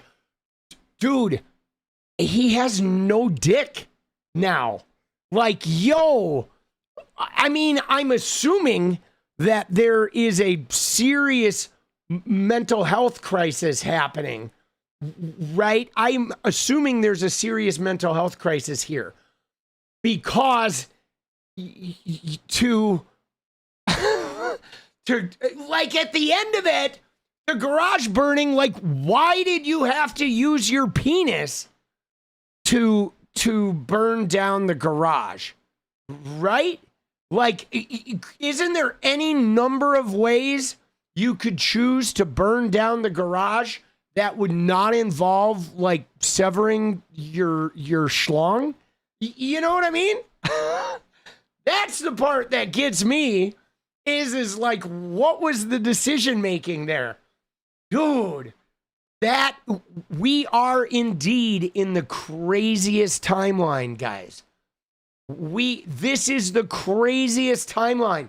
Like, I don't know if you guys are getting this, but with me, it is like literally one of those things where I feel like people are getting more and more like outrageous as Trump, as his dementia escalates and as his mind goes and as he starts to fall apart. I feel like people are just getting more and more loopy. You know what I'm saying? I mean, this is not even the craziest thing that happened today, guys. You ready? You want to see something else that's right up here with this? Okay? Because this is just bonkers. But look at what else happened today, guys. Okay? Look at what else happened today. This is another one where you're like, there's no way. Okay, a student pilot successfully landed a plane by herself after her instructor jumped to his death in mid-flight. She said the instructor told her, you know what to do, and then he jumped out. Okay, a woman was on a student flight with her flight instructor. They go up in a little Cessna. And when they're all the way up there, he suddenly grabs his shit and says, you know what to do. And he just jumps out of the plane to his death. And he just left her. I mean, not only was she a student pilot flying the plane, but she literally just watched a man commit suicide. And then she had to land the fucking plane, bro. Bro. Like, dude. I mean, does this feel like an MK Ultra? Does this feel, this is like some Jacob's Ladder shit? Like, are they putting shit in the water to just make people go in fucking sane? Isn't that crazy? Like, look at this, guys. This is nuts, okay? A student pilot successfully landed a plane by herself after her instructor jumped and died mid-flight. Okay, it was in Argentina, okay, near a rural area in Argentina. I mean, dude, this is where, you know, Trump loves Argentina. It's crazy. The 42-year-old flight instructor was giving a lesson in a Cessna 150. Okay, the 22-year-old student, all right, she already had a private pilot license, but she was doing her instructor required hours. And then he removed his headset, arranged his belongings, took his seatbelt off, exiting the aircraft. Dude, that is just so crazy. She stayed calm. She alerted the flight school, and then she landed the plane, dude. Okay? She was very shaken. But can you imagine, like, it's bad enough to have to come down and land the plane, but to watch a guy kill himself, right? Isn't that wild? That is fucking nuts, bro. Okay? That is absolutely nuts. And then they found his body in a field like 20 minutes later, and he was no longer with us, the pilot, the fucking flight instructor. Bro, what the hell are we doing, dude? That is craziness, guys. Like we are just in bonkersville, okay? Absolute bonkers. Dude. This is crazy. I I don't know, guys. I feel like you know, not to bring this into something that is sort of correctly, you know, directly connected to Trump or whatever, because it's not. But how this shit is like, I feel like the vibes of the world are cycling on an unhinged sort of like wavelength now. You know what I mean? It's like everybody is going batshit, right? I mean, when you think about it, these you know, we just witnessed all this shit for years in Gaza, and Israel is still attacking everybody. The U.S. is going to this crazy war. The U.S. kidnapped Maduro. The U.S. was threatening Panama and Canada and Greenland, and like there's a war in Ukraine. It is like everybody is unhinged, and you know, right? There's this massive lawsuit. Candace Owens is, you know, in a lawsuit because she's trying to say Brigitte Macron is a man. You know, Charlie Kirk got murdered, and now there's this crazy trial with people, right? It's like a post-pandemic, like loopiness. But I feel like Trump being the leader, okay, of the biggest military and the biggest, like, you know, force, whatever, in the world, and he's leading it completely unhinged. Okay, America is completely unhinged right now. Everybody running this country has no idea what they're doing. Okay, RFK Jr. like cuts off raccoon penises and drives around dead bears, and he's leading the fucking health department, guys. Like, America is off the rails. It is like a train just heading through residential neighborhoods, not on any tracks. And I feel like the whole world is just following that lead, guys. You know, like the whole world is just following that fucking mania, right? That's what is sort of fucking happening, guys. It's fucking crazy. All right, dude, it is just bonkers. All right, so here we go. Hold on. I'm gonna fucking remove that one. All right. Because we did not get that at all. But all right, so if we want a dance party, we can try and snag that now. All right, if we want one, right? I can go either way. Like I said, I have a fucking lot of work to do. I'm getting ready. I'm getting ready for daytime streams, which is like we're making a bold shakeup, guys, in a couple weeks. I'm still gonna be doing the nighttime slot. But I am also moving to noon during the day, noon Pacific time. Yes, I'm going to noon PST. Yes, it is coming, dude. Dude, I'm excited. Like, I'm just trying to do a big shakeup, right? Like the July YouTube algorithm, like I said, has been really weird. And I'm trying to mix it up and just reach, you know, like try and get into another, an additional audience. Right? Because there's only like so many people that are online right now. And if I get on a noon, there's a whole bunch of other political streamers of all types that are streaming during the day. So I want to get in there when all those other people are streaming. So how many more donos do we need? We need 25, right? So we're going to, hold on, let me get this going. We need 25 for a dance party. We'll just focus here. We'll take a little respite here, try and nail these down, and then before we cover the rest of this. But let's go, baby. Let's go, guys. We can do this. But yes, we are.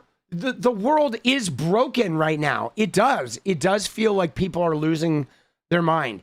And I mean, it's possible that we are in a collective, like, trauma, a collective PTSD, like post-pandemic. Because, guys, remember the Spanish flu hit in you know, the early, you know, 1919 or whatever.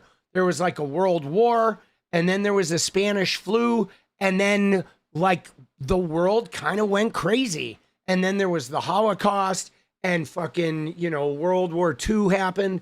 But like, I often wondered if it was the collective, like, you know, PTSD, worldwide PTSD after Spanish flu that then led to the spiraling of the Great Depression, that then led to the incidents that led to like the Hitler nationalism and the shit spiraling. Like, think about, it could be that the world was in a collective haze of, right? The world could have been in a collective haze of PTSD from that set the stage for that kind of shit to happen, you know, and hopefully we're going to be, you know, a little smarter than that.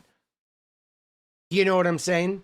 You know, I mean, I feel like our PTSD is part of why we chose Trump, guys. I really do. I think, like, if there had been no pandemic, you know what I'm saying? I think Trump would have been a one and done. I think it was the pandemic that led us to make the piss poor decisions to vote for him again. All right, let's go, guys. 12 minutes, baby. 12 minutes. We're starting at the 20 and 12, right? We have slipped into some fucking chaos, guys. We have.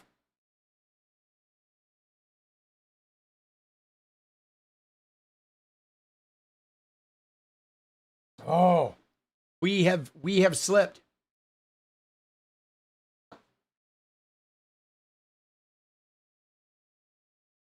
Yeah, it is like, I don't know, man. There's a lot going on. And then, of course, we restarted the war today, too. With fucking, you know, Trump. Dude, he is demented. Dude, he is so demented, bro.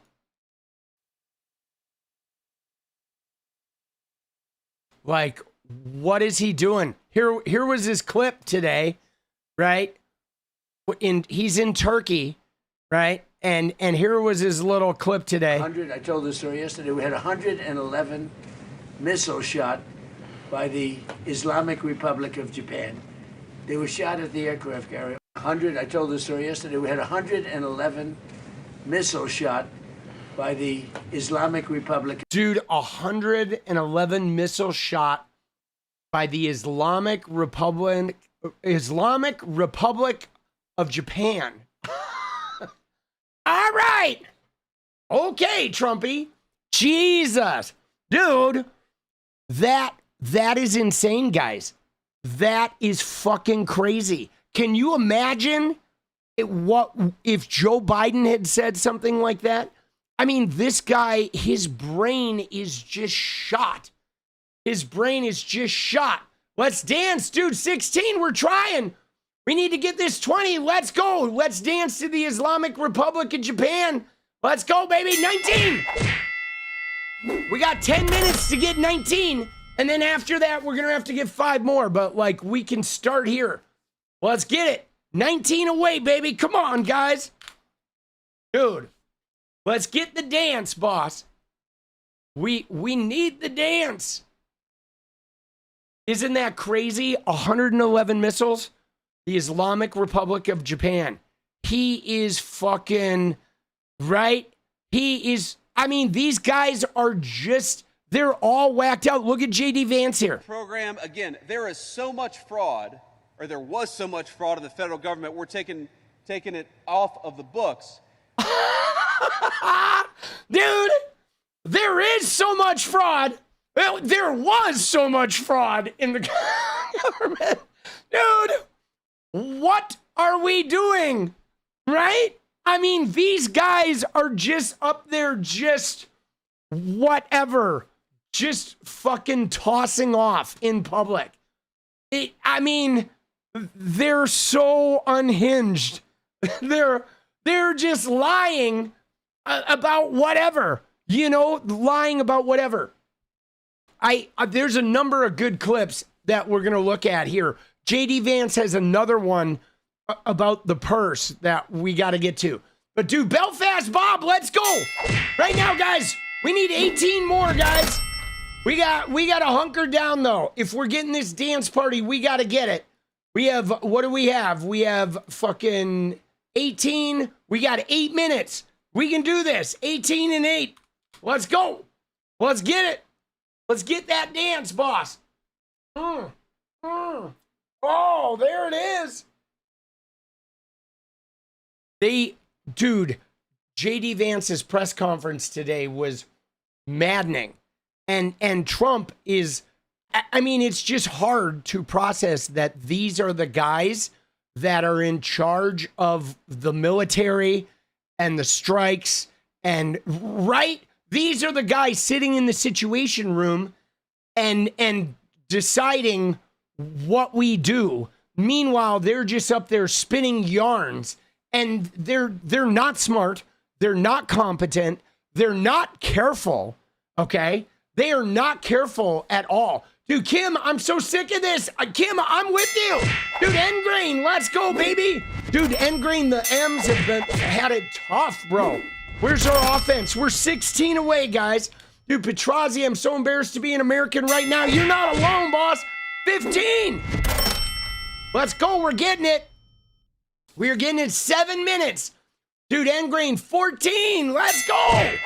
Oh, we got it. 14, guys. 14 and 7. Dude, let's go. We're going to crank it out. The dance will continue. Dude, let's fucking go, baby. It is wild. I don't know, dude. I just feel like every day people are getting more unhinged. Every day, like, I don't know, man. We're going to go through some shit.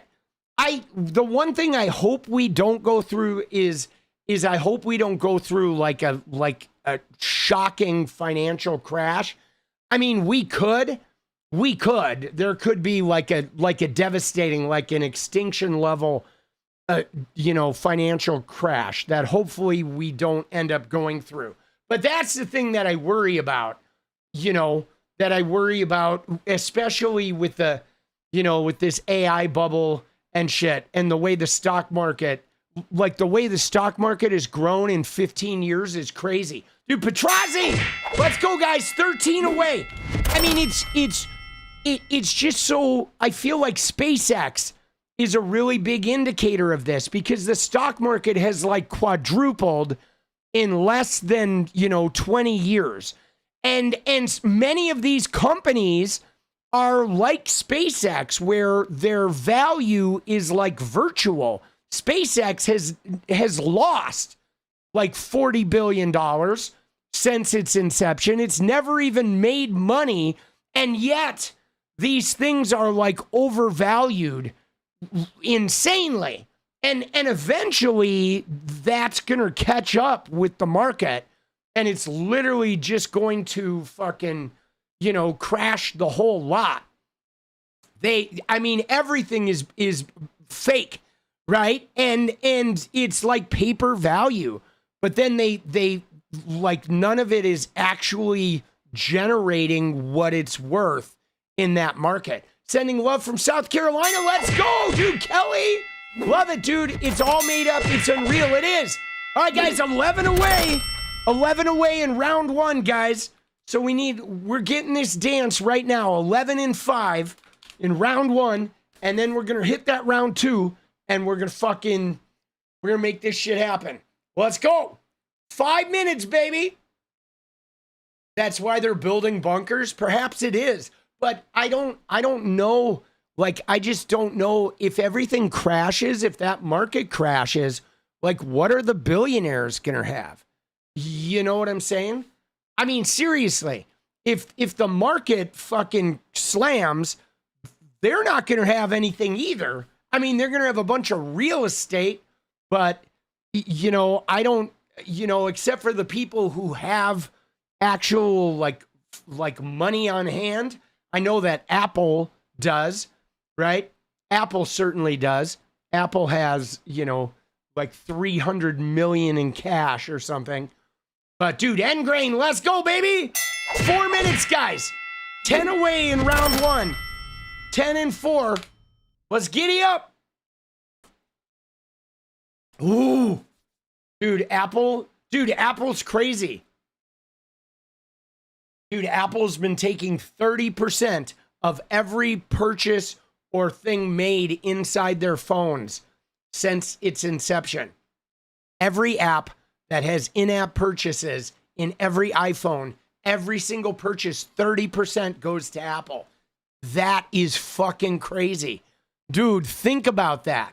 all the things that are purchased in an Apple iPhone and how Apple has been taking 30% of all of it is just insane. 3 minutes, guys. 10 and 3. Let's go. We're getting it. We're getting this. Dude, here's a Paula to get us going. Hey!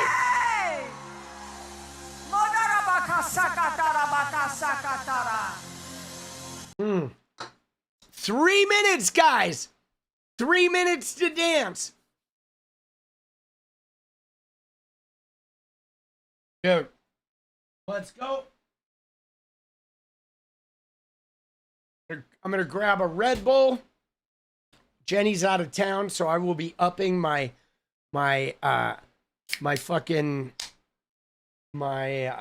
caffeine and sports drinks, my energy drink intake while she's gone. 2 minutes, guys. 10 and 2, baby. Let's go. Let's giddy up. Oh, 10 and 2, boss. Dude. Google Play. Is Google Play getting weird? I never use Google Play, but I guess you have to have an Android, right? That's what Google Play is about. But dude, they're like, it's crazy. It's crazy how those phones are just milking. Right? 2 minutes, guys. 10 and 2. Let's go. Dude, I'm about to make other like big changes. Like I said, I'm shaking things up. I'm going to start a second stream at noon, right? Moving to that daytime slot. Breckos, let's go, baby. 9 away, guys. 9 away. The other thing I'm doing is I am switching off coffee. Okay? I drink a lot of coffee, probably like a pot and a half of coffee a day normally while I edit. But it's with creamer and shit, but I'm trying to slow down on the sugar. So I am switching to matcha, right? That is the green tea that is from Japanese green tea leaves, where the leaves themselves are crumbled and you whisk that in hot water. So it is like caffeinated, like coffee is, but I am switching to green tea I'm shaking it up. So I'm like, I'm not getting rid of the caffeine. I'm just switching to a different type of caffeine that affects you in a different way. Like matcha is more like a long-term burst, and it's filled with like antioxidants and shit. I'm like just playing with the algorithm. Will there be a daytime dance party? Let's go.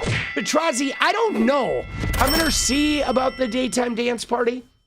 That might just be a nighttime thing. But we'll see. All right, we're down to the last 30 seconds, guys. We need 8 more, right? And we'll just add them, though, to the other ones that we need to get, and we'll fucking do round 2. But we're going to get it.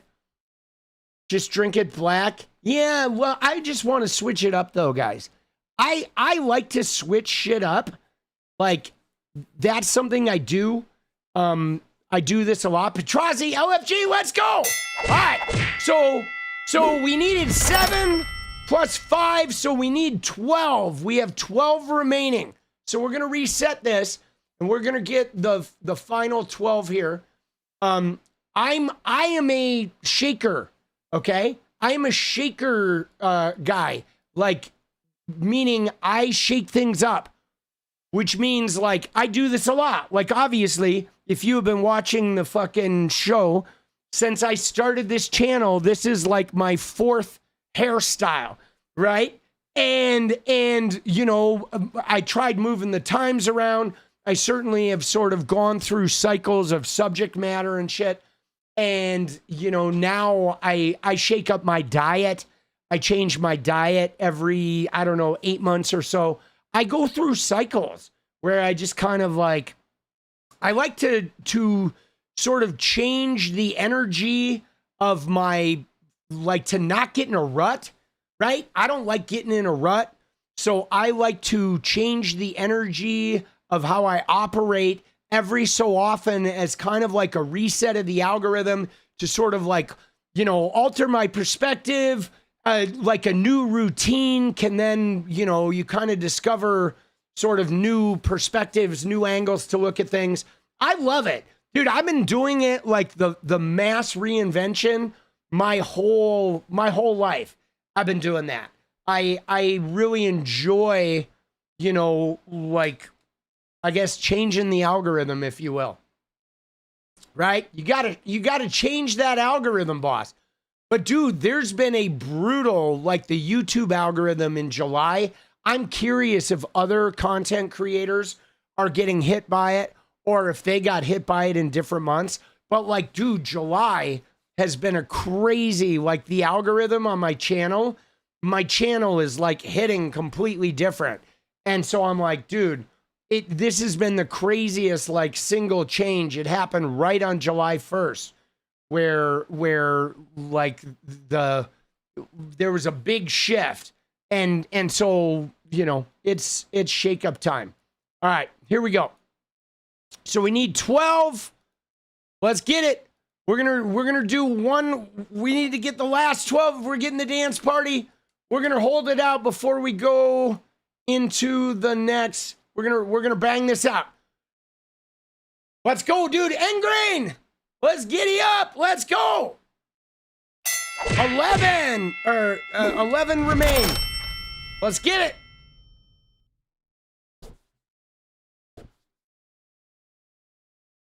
Let's go. Let's go. Change up like left hand versus right hand. Dude, bada bing. Da-da. Dude, I got in a motorcycle accident my senior year. And in my senior year, I got in a motorcycle accident and I broke this wrist, had to have multiple surgeries to repair this wrist. And then I broke this collarbone and I actually had to learn how to write left-handed to finish my first semester, my senior year, guys. As a senior in high school, I learned how to write left-handed and did all my homework for like 4.5 months left-handed. Dude, it was crazy. It was wild, dude. It was nuts. Okay? It was nuts. It was messy as shit. But I highly recommend that.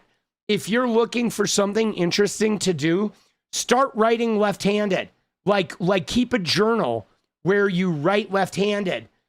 Seriously, keep a journal where you write left-handed, you know, like once a week, just as like an experiment of like, you know, training your brain. I'm telling you, dude, it is pretty wild, dude. Everyone is talking about what, Gen Xer? Oh, about the algorithmic change, about like the view change. Have other people been talking about the view change? It's, dude, mine had been crazy, like no change. Mine had been pretty consistent. And then literally July 1st, like the bottom of the channel sort of dropped out, right? The views dropped way down, starting right on July 1st. It was like literally right on that day. Something crazy, which is why I've been messing around with the thumbnails and probably going to try a new thumbnail style. Dude, you called him Mittens? Oh, shit. Dude, let's go. We're not going to sleep on the dance, dude. We're going to get it, guys. We're 11 away, guys. 11 in 12. Auditors warning of mass channel purges. Interesting. Well, you know what was crazy today too? Is there was a thing in YouTube. You get these notifications from YouTube where they tell you about shit like, oh, this is broken or that's broken. But you know what the one was today, guys? Today there was one that said issue with video and community post removals. Okay? Isn't that crazy? So there was, like, I guess a whole bunch of creators had community posts and videos get removed and struck with no warning. And then they're like, whoopsie, we're going to get all that shit restored. But with you guys saying that they're warning of mass channel purges, I wonder if they were testing some type of system to just remove videos and community posts and they were just testing it to see how it worked. So then they have to put out a notice warning people of like, oh yeah, sorry, we'll get all that shit removed. Like, that would totally make sense if they were doing some type of purging. I mean, dude, that's crazy to think about. But guys, I already have a plan. Okay, just so you know, there's like places like Rumble and shit, but I do have a plan that, like, you know, if worse came to worse, right? If major media outlets were to shut people down, I do have a backup plan as to how to stream and how to have a live chat. And so I've already ahead of the curve, not only with what platforms you could use, but how, if all the platforms shut down, right, and all I had left was Discord, like, how would we operate a stream? I've got backups, guys. Dude, Kelly, let's dance. 𝗙ecie, let's dance, guys. All right, guys, we're 10 away, baby.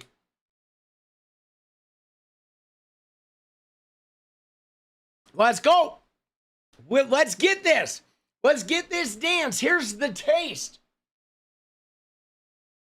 Dude, that would be so crazy. Yeah, there was, I had seen people talk about the views. I saw Fair and Balanced, and I also saw David Pakman talking about it. I've seen a couple other content creators mention it. And again, I was like, dude, I've had no issue with that. And then July 1st hit, and I was like, holy fucking shit, bro. What just happened? Dude. Dude. Oh, yeah, Dollemore. That's right. He talked about it as well. Maybe he's the guy I'm thinking about. Right? Yeah, was it Dollemore? I think I get him and Fair and Balanced confused sometimes. Right? Do they look kind of alike? Dollemore and Fair and Balanced? I think those guys, Farron used to be on Ring of Fire. Not really. Okay, then maybe it was both of them then. All right, dude, let's go. Dude, yeah, it's been nuts. 10 away, guys. We got this, baby. Let's go. 10 in 8. 10 in 8. The I've Had It podcast doesn't show up like they always had. Let's know more about 𝗙cie𝗶𝗹𝗀 plans. Let's go. Dude, Engrain. Dude, you're going to be my tech wizard. Let's go. Oh, shit. All right, we're 9 away, baby. Let's get it. Farron is bald. Jesse is not. Yeah, but bald or not bald, I think because of my hairline, I don't look at people's hair. I don't pay attention. Let's just take a look at these guys real quick.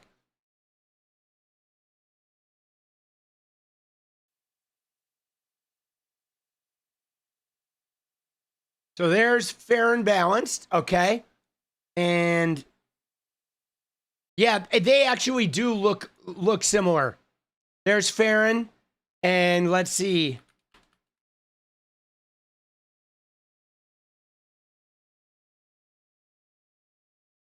They look a little bit similar. A little bit. Right? In the facial structure. Just a little bit. And they have the same sort of salt and pepper beard. Dude, Drew Ad! Let's go! Let's go. This is the guy, though, that had the video about it, though. I don't think it was Farron. Dude, Drew Ad, let's go, baby! Thank you, boss. All right, guys. What were we at? We're like 8 away? Is it 9? Is it 8? I can't remember.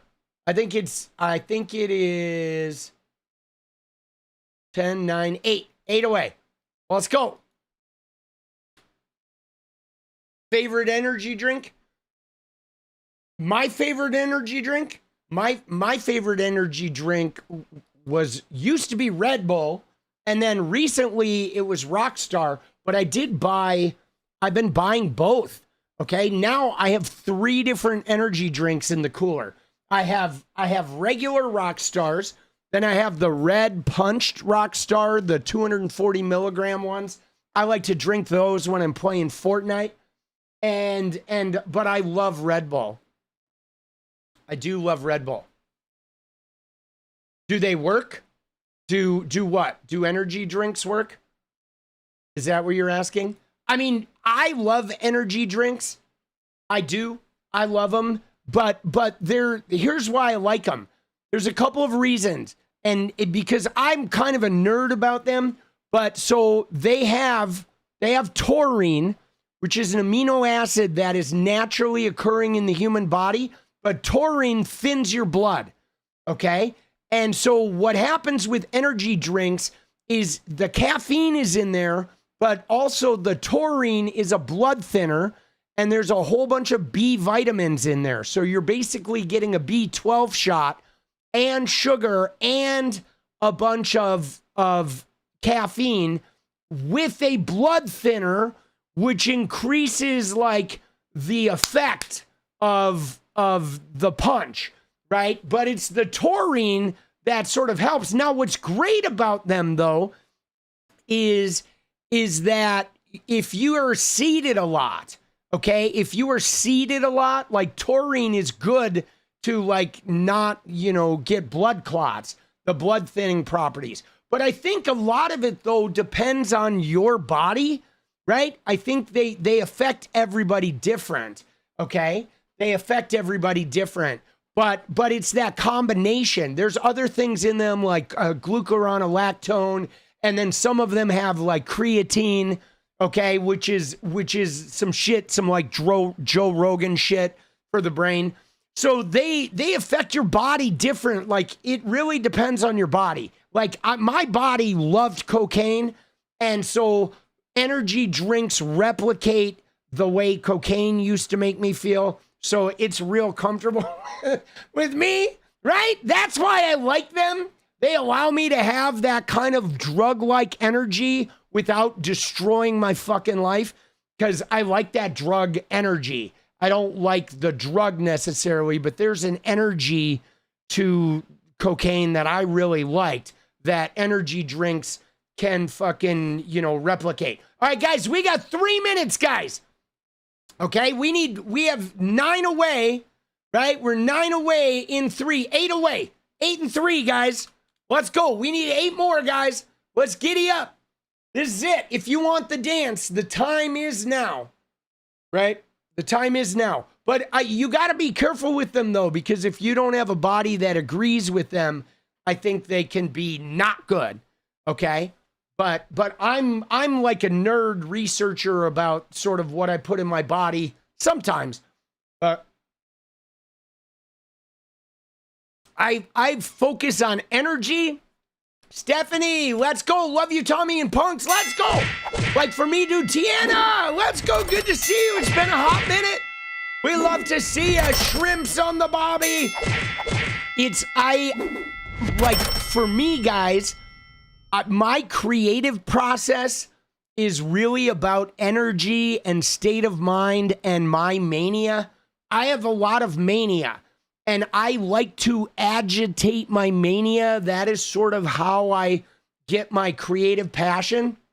And so I do use caffeine and diet and like sometimes lack of sleep in order to agitate my mania to sort of stay excited, right? That's kind of how I do it. All for naught if we don't hit that finish line. Let's go, guys. Let's go. All right, we're 5 away, guys. 5 away. Dude, let's go. We're getting it. So, but I suggest you find what works for you. That is key, right? You got to find what works for you, because like what works for me doesn't work for a lot of other people. Ooh. Let's go. Let's go. But I am going to cut down on the coffee sugar. Dude, Anne-Marie, let's go. 4 away, guys. Fourth quarter, 1 minute. We are 4 away, guys. We are 1 minute, 4 away. and fucking zip, zap, zop, baby. Oh, final minute, the final 4. Dun, dun, dun, dun, dun. Oh. 3 away, dance party on the Pine Box. Dude, Kelly, love you. Tommy, love you too, boss. Let's go. 2 away, baby. 1 away, dude. Go time, peeps. There it is. Wild card coming in hot. Let's go. We got it. We got it, guys. We did it. Oh shit. Let's go. I think that's it. I'm gonna fucking make sure, double count here. Make sure. Let's see.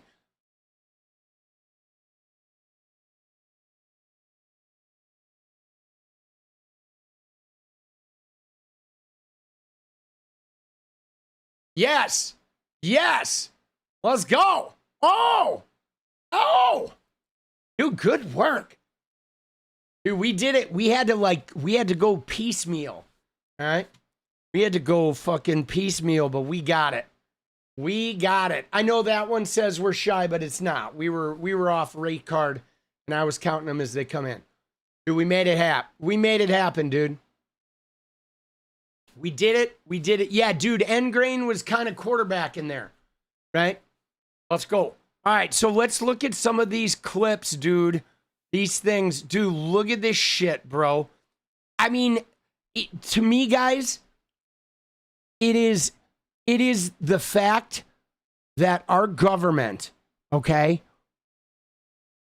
Our government right now, our entire government is completely untethered to reality, which means like Trump is declining. Look at him. He is declining so fast. It is feels like it's rapidly escalating, but all of these people in government, they will literally say anything at any given time in order to get some attention, create some kind of stir, buttress a narrative, deflect something that people are trying to get to. But it's just a bunch of lies. They'll say anything.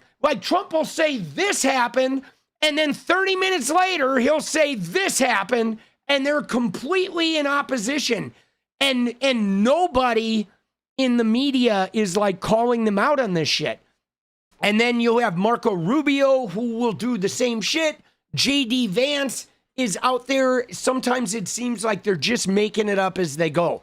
But the things they were saying today were unhinged, bro. Thank you, Mr. President. Steve Sedgwick from CNBC. The oil markets are up today around about 7% for WTI and Brent as well. The world is taking you at your word, sir, that the MOU is over, that the ceasefire is over. What happens next, sir? Are we on the cusp of a full-scale return to full conflict? Well, I'll tell you what happens next. We're never going to see Iran have a nuclear weapon, because that's much more important than the numbers you're talking about. The prices of oil are dropping like a rock.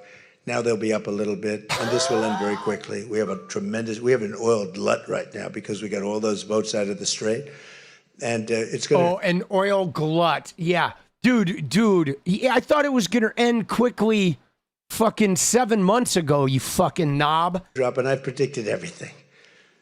I've been right about everything, and I have been for a long time. That's how I got to be president 3 times. That's how I won 3 elections. I did very well in the second one, won it. It was a rigged election. But dude, what the fuck is he doing, bro? The question was what's next? What are you doing?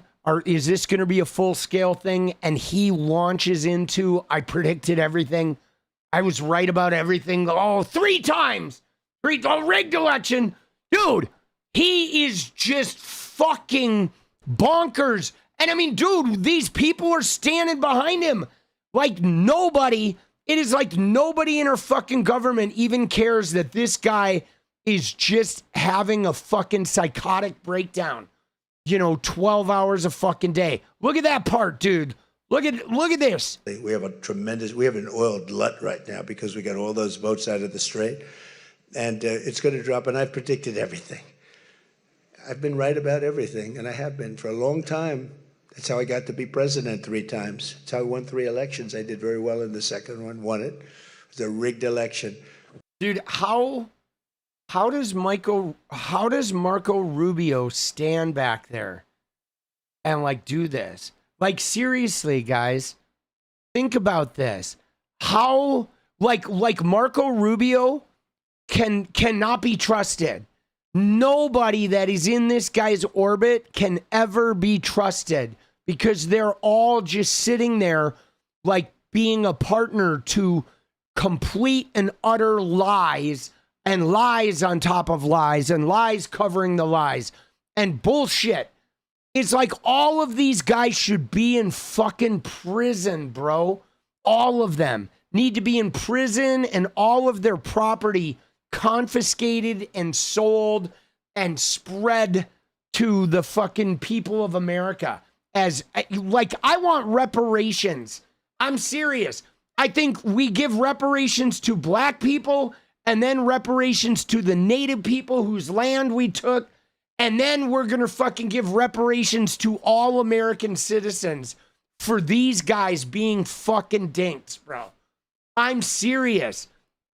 Jail and like retribution, right? Dude, jail, and I want a fucking check from Uncle Sam for having to go through this. It is, yes, a therapy fund. It is just so redonkulous how these guys are like off their fucking rocker, bro. Dude, and like, look at this shit. President Trump, what is the effectiveness of last night's attack? What message does that send to what's left of the Iranian Which attack are you talking about? The attack that you guys had on Iran last night. The strikes last night? Oh, I think it has a tremendous impact. Well, first of all, we took out additional, they were trying to rebuild their radar, and they had about 60% built. Now they have to start all over again. Look, we're not attacking at the highest level. The highest level of the bridges, which we can knock down. I would say in one day we knock down every single bridge in Iran. There's not a thing they can do about it. Their electric manufacturing facilities, right? Their electric plants where they make their electricity in there. We will, if we have to, we'll take them out. I don't want to do that, but if we have Dude, he's basically talking about war crimes here. About how, yeah, if we have to, we're just going to commit a bunch of war crimes, knock out all their bridges, kill all their electricity. He goes on to say the water desalination plants. We'll take them out. They have desalinization plants. We'll take them out if we have Desalinization. Desalination! You mutilization fucking dumbass. And you see how he's like gritting his teeth? He's like, oh, they're desalinization, mutilization, fucking, oh, yeah. And then Putin's going to shove a VHS tape up my ass and my fucking, right? And my hospice nurse, Natalie Harp, is going to take her panties off when she cleans my diaper. Oh, come here, Natalie. Oh, let me sniff it. Jesus, dude. Look at him gritting his teeth, bro. Desalinization plants. We'll take them out if we have to. I hate to do that. That's probably the one I would like not to do least. We attacked Carg Island last night. We knocked out a piece. I said, don't touch the oil, because maybe we'll take over Carg Island. You see his We're jaw? gonna take over Carg Island. It's not a thing. You see his jaw? He's like, he's talking funny, guys. Can you see it? He's like, we're taking Cargill, and then his jaw just like keeps shifting to the side. I don't know if he's had like a lot of strokes or what, but as he's talking, his jaw wants to slide to his left, and guys, I don't think so. I've been fucking, I don't know. I've done a lot of speed. This looks like it's getting worse. Like it's getting worse.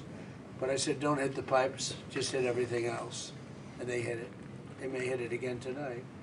So, as for your question, normally I'm not that way, but they really deserve it. Dude, normally I'm not that way, but they really deserve it. Dude, crazy. So fucked up, bro. He is just on his fucking, like off his fucking rocker, dude. Let me find you. Dude, let's go. Oh, this is crazy. So I ask you a very simple question. When you come to vote in November, are you going to vote for the pro-fraud party? Are you going to vote for the party who is sending your tax money to the fraudsters? No, we're going to support the party that is sending the fraudsters to jail and is protecting your money. We're going to vote for Derek Van Orden and for Brian Stile. Dude, so he's in Wisconsin campaigning for Derek Van Orden. Oh my God, bro. That is crazy. Dude, this is after we watched Trump loot like $1.5 billion from crypto, right? But guys, it is like, dude, it is fucking up. It's just unreal. In the country. And communism's easy to sell. I would be the greatest communist in history. I'd be right up there with Lenin. I'd be as good as anybody. You've got free rent for the rest of your life. What they don't say is that you'll be living in squalor in 12 months. Dude, he's just like on this communism shit, right? Right? Oh my God, dude. Is the ceasefire over? Is the ceasefire done? Is the MOU dead? It's a very interesting question. To me, I think it's over. I don't want to deal with them anymore. They're scum. You know what scum is? They're scum. They're sick people. They're led by sick people. And they're vicious, violent people. And if they had a nuclear weapon, they'd use it. As far as I'm concerned, it's over. I'll speak to our negotiators. They want to negotiate. They're good people. Steve Witkoff, Jared Kushner. But they have to come back to me. As far as I'm concerned, it's just a waste of time dealing with them. They're liars. We make a deal. Dude, they're liars. Dude, look at this, though. You ready for this? I'm pausing before he goes into it because he says they're liars and he's about to say we make a deal and they break the deal. But yo, Trump, there was a fucking deal, bro. Obama had a deal, bro. And you came in and became president and you took the fucking deal and threw it in the trash. Bro, like, there was a fucking deal, dude. You know what I'm saying? I want a pine box so bad, dude. Dealing with them, they're liars. We make a deal. And if I make a deal with him, we have a deal, and he goes out, he talks. We make a deal. Everyone's agreed. No nuclear weapon. We make a deal. They go outside, talk to the press. They say, we never even talked about it. There's something wrong with them. They're cuckoo. As far as I'm concerned, it's over. Yeah, no, there's something wrong with your buddy Benny, who keeps fucking blowing shit up in Lebanon, you fucking stooge. Jesus, dude. Right? Dude, oh shit. What is this here? A Danish reporters? Rasmus Raineborg from the Danish news agency. Yes, hi. Danish news agency 𝗙ecie𝗶𝗹𝗀. Mark, you sit next to Donald Trump in moments where he talks about conquering Greenland, talks about lashing out at allies like Spain, starting trade wars, things that it doesn't seem like the old Mark Rutte would approve of. Does this have any effect on your self-respect when you sit next to him like that and say nothing? You know, what I always do is acknowledge when praise is due, and I think we should praise Donald Trump for the fact that NATO is so much stronger. Of course, it has to do with the Russian threat, it has to do with the war in Ukraine, dude. But it very much also has to do with President Trump delivering now what since Eisenhower the United States tried to achieve, equalizing spending between the US and Europe. And dude, why can't we have a reporter, like some reporters like that here in America, right? I mean, you know what I'm saying? Like, where are our reporters to ask those kinds of questions and really fucking go after them? That was so ballsy. It makes Europe stronger. It makes Europe more relevant for the United States as a partner. So that is the transformative character of this summit, of what happened in The Hague, the implementation since The Hague, this summit as a point in time where we take stock. And I think that's extremely important. And when it comes to Greenland, I already explained. We had a meeting in Davos. I said, I agree with you when it comes to Russia, when it comes to China, gaining access to the High North. But let's do this together. We have NATO for this. Let's work together on this. This is exactly what we are doing. Oh, dude. Dude, he's just like, whatever, dude. They don't care. They're fucking right. Oh my God, bro. Dude, let's find the Vance clip, though. There is a beautiful Vance clip. Dude, now he's attacking Spain. I didn't speak to Spain. Spain is a wasted cause. We don't want to do any trade business with Spain anymore, by the way. I'd like you to cut it out. Spain is a terrible partner in NATO. They don't participate. They don't pay. I don't want. And this guy just sitting there. Dude, that reporter calling him out was so brilliant. Anything to do with Spain. Cut off all trade with Spain, please. Including visits. Okay, we don't want anything to do. Watch them come running back. Oh, they'll come running back. They treat this man terribly. And this man's a good man, too. Great man. They're lucky they have him. But Spain doesn't agree to anything. And you shouldn't carry him. I mean, you sort of automatically carry because you're protecting an area, so they're there. So they probably figure they have to protect us, right?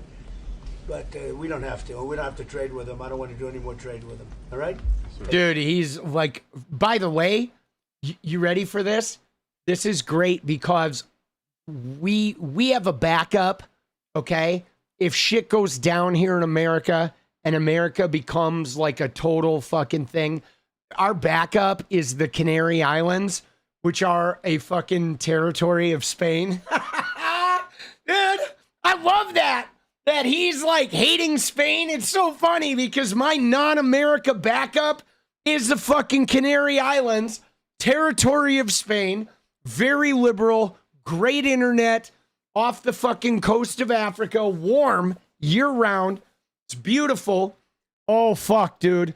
That is fucking classic, right? Oh my God, dude. This guy is just a fucking douche, right? He is such a fucking douche, boss.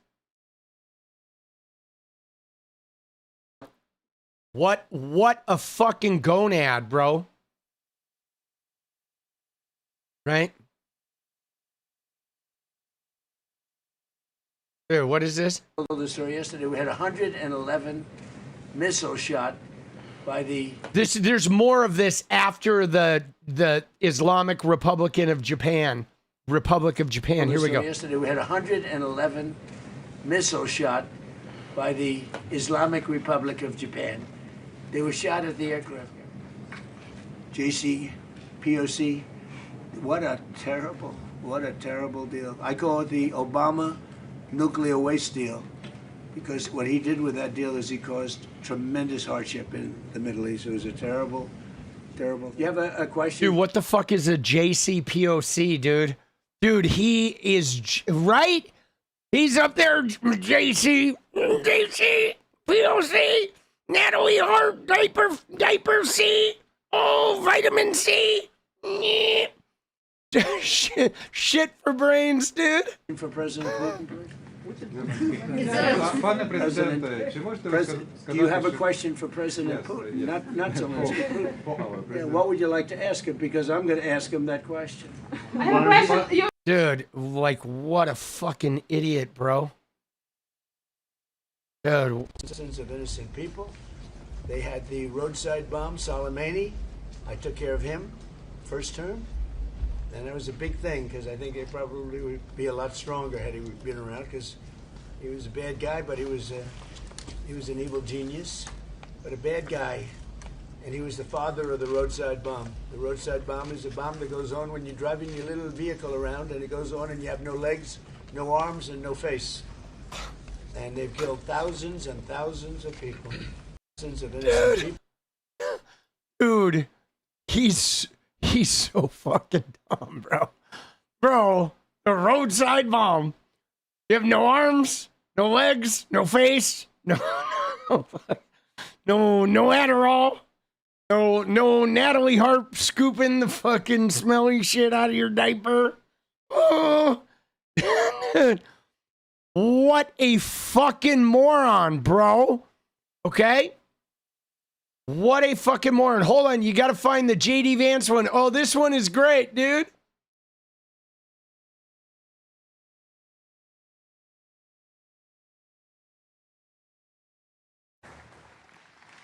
I'm going to take some questions here, but it's funny, you know, sometimes people call, I got to make sure it's not the president. He's over at NATO right now.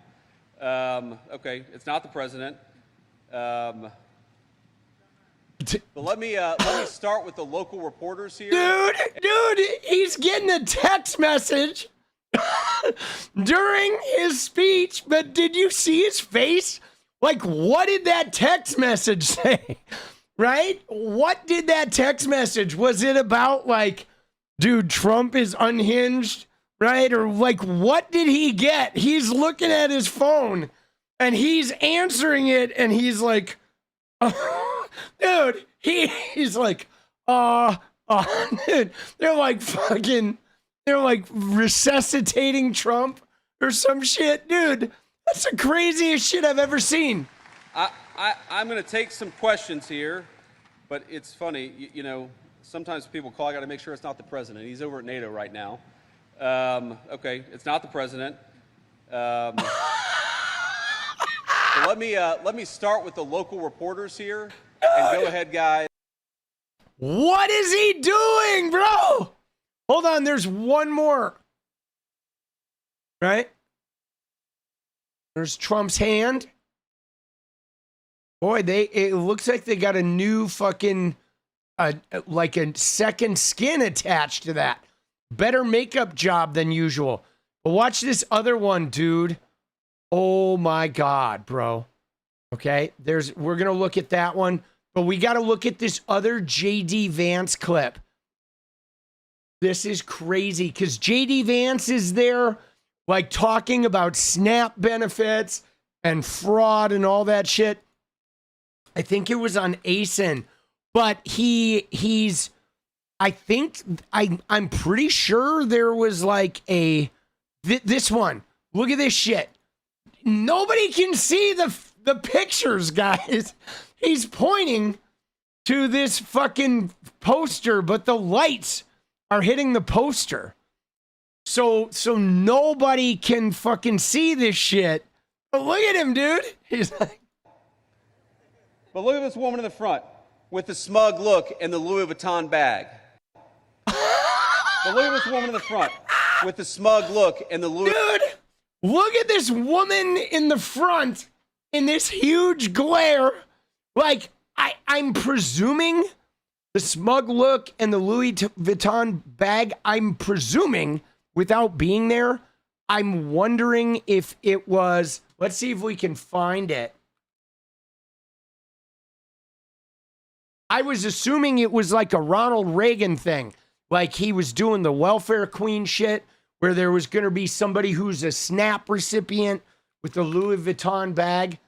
Let's see. It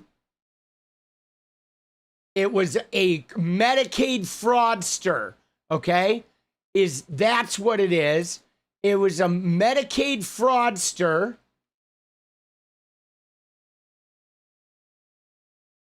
That was on that thing, and let's see. So she was a Medicaid fraudster. Let's see if we can get a video of this.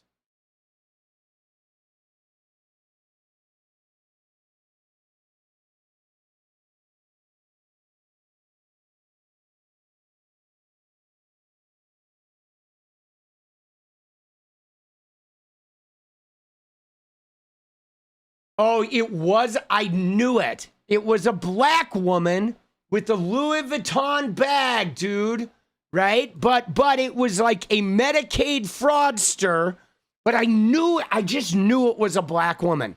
I knew that he was doing the Reagan shit, dude. You need it. And I want to point to this woman. Right? Now. You I can't. want to be clear that the woman in the back did nothing wrong. But look at this woman in the front with the smug look and the Louis Vuitton bag.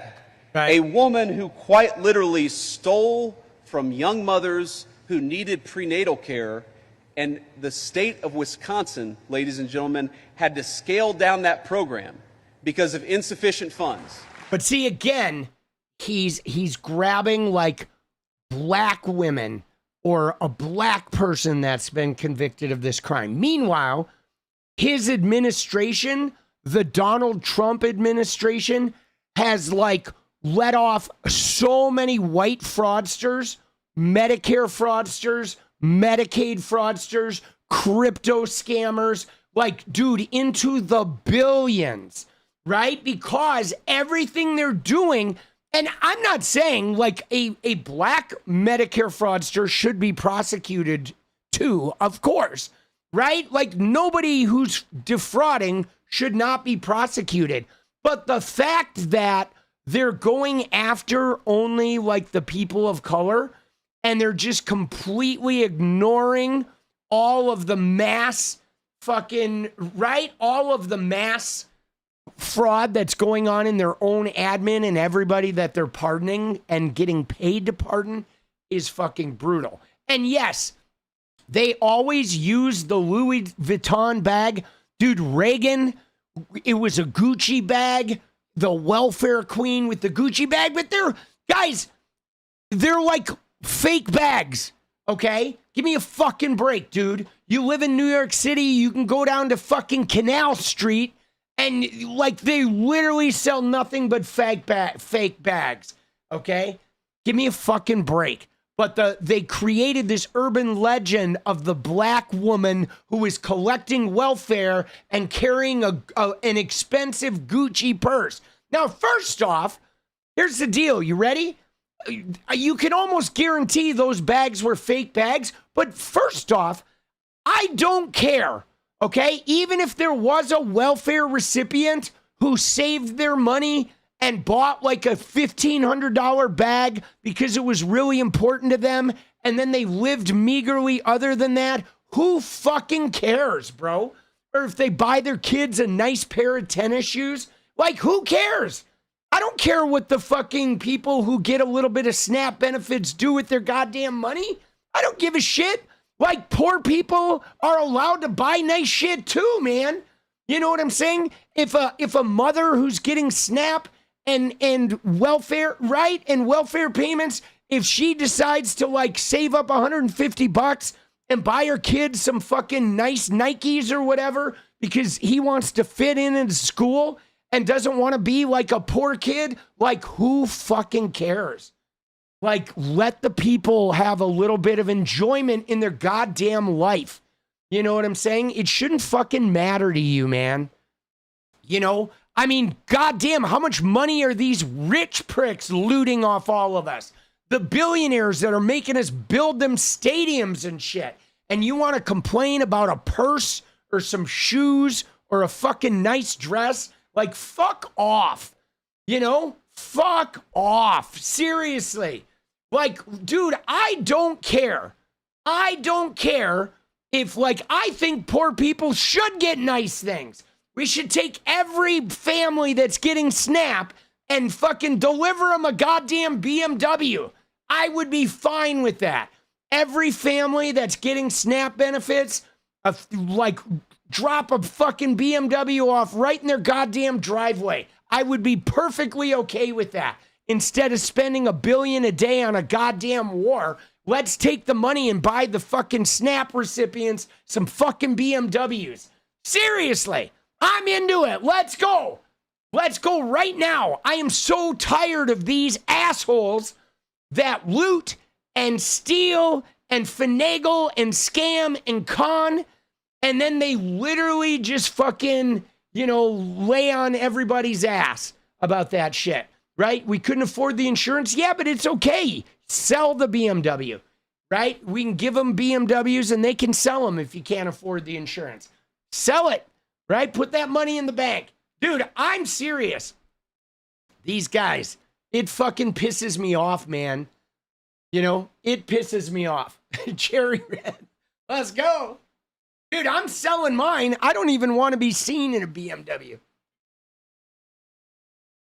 I'm not on welfare, though. I'd get on welfare real quick, though. If they were giving away BMWs, dude, fuck it. I'd be like, you know, Jenny, you're getting on welfare. Oh, shit. Well, guys, you know, I just want to, as long as we're talking about this, let's look at the Brandon Gill shit real quick, okay? I know we went over, and that's fine. I always go over. But so Brandon Gill was saying some shit today, dude. This guy, okay? This guy's such an asshole. But look at what he says here, right? He says here, look at this. This is their play that they're trying to do now, okay? And he says, illegal immigration drove up your home prices 30% and rent 20% under Biden. Okay, illegal immigration drove up your home prices more than your rent prices. All right. While you got priced out, your federal government was handing illegal aliens taxpayer-backed mortgages. My bill ends this outrageous giveaway permanently. But guys, this is bullshit. Okay? It is bullshit. And let me just tell you, okay? Because I've been looking into this shit, and I want to use Montana as an example here, okay? Right? Because in Montana, home prices in Montana in the last 7 years have gone up 66%. 66%, guys, in Montana. But you know what their immigration population has gone up? Like 0. Okay? Negligible. Literally just above 0. Their immigration population has remained consistent in the state of Montana, but their home prices went up 66%. Okay? So this is not about immigration. It's about venture capital. I mean, it's about a lot of things, but mostly it's about venture capital, buying shit up. Okay? Right? And that is the hugest problem is corporations and venture capital people buying huge amounts of money. All right? And because immigrants they don't have the money to buy houses. Okay? They're not buying houses. And right, they're not the ones coming in and paying cash. All these cash offers. This shit is crazy, guys. It is fucking crazy, boss. And then look at this, dude. They had a movie day at the Great American State Fair today, guys. Dude, the fair is still going on, guys. There are literally 1, 2, 3, 4, 5, 6, 7, 8, 9, 10. Dude, there are 10 people there, bro. 10.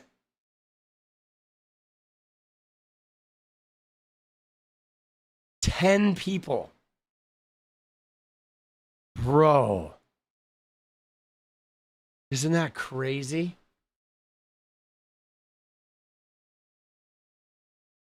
What a disaster, right? And it could have been so good, dude. It could have been so good. All right? It could have been so good. Look at this one. Disability, vacations, you can't get there, you're away, business. But other than that, you should go and vote. And if you don't, people cheat. People cheat. You look at California, look at what happened to this Spencer Pratt thing. I mean, with the votes, hundreds of thousands, probably millions of votes gone. Well, he didn't make the runoff. He was so far ahead of third place, it was ridiculous. Maybe ahead of first place. But look at that. Look at what's happened with Steve Hilton. Had the U.S. attorney not started an investigation, they would have gotten Steve Hilton out too. So we're a third world country in some states with respect to voting. Dude, no, we're still a third world country. Did you see what he said? He said hundreds of thousands, millions probably, millions of votes for Spencer Pratt. Dude, it was LA, bro. Okay?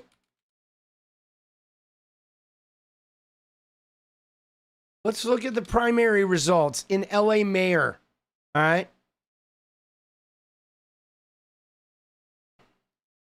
Look at this. How many votes were there? All right. There was 853,000 in the primary. All right. Let's see what the last primary was.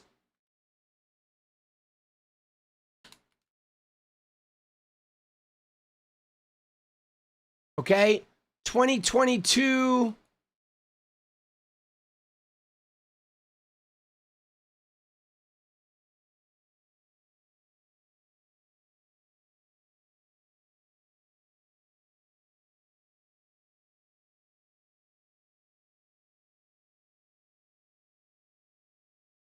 Right? So look at that, guys.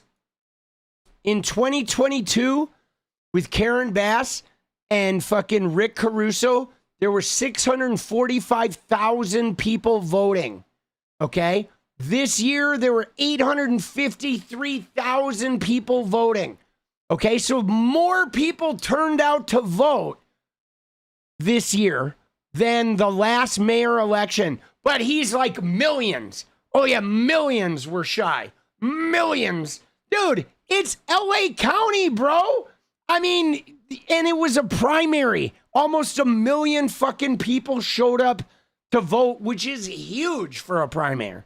It was huge. Dude, he is such a fucking donkey's ass, bro. All of these guys. All right, we're going to hit the dance party, though, guys. We're going to finish up with this lovely clip of Trump, okay? He's trying to board Air Force One.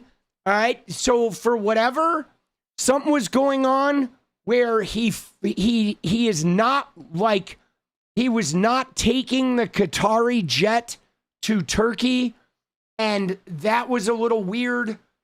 Like, we don't know. He's been flying around in the Qatari jet, but all of a sudden he was going to Turkey and he's not taking the Qatari jet. So I don't know why they swapped him off, something about security or what have you.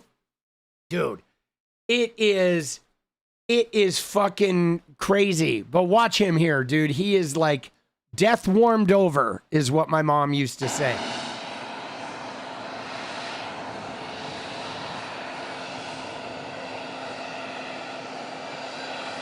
Dude, look at it, this guy. Bro.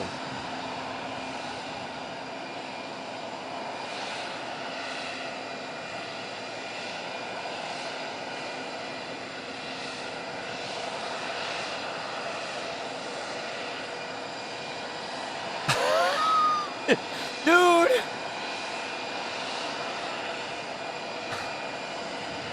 He is... He's waving to no one.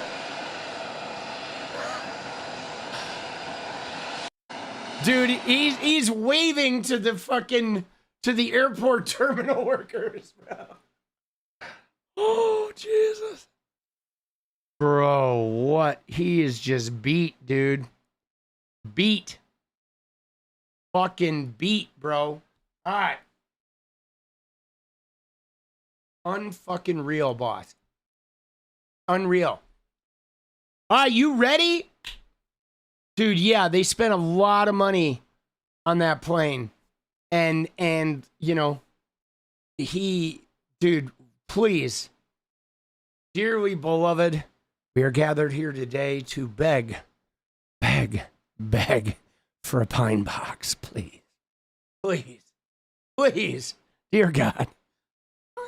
Please let the next text message JD Vance gets on stage be one that says, hallelujah! Oh, hallelujah. Dude, I want, you know, hey, could we like put Trump on the Argentina like flight school plane? Can we do that? Can we get Trump a Christmas present from America to Trump, which is free flight lessons at that flight school in Argentina? The one we were talking about earlier, right? Oh, let's go, dude. Just land it. You know what to do, buddy. Or maybe we could give him a gift certificate for teaching flying. Oh shit. Either way, I'll take either end of that bargain. All right, you guys ready? You guys ready for the dance party? We earned it, dude. Thank you for being here with the new hair.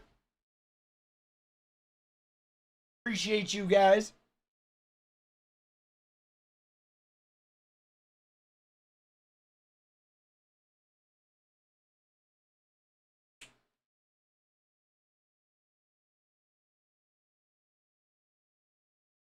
Oh, shit.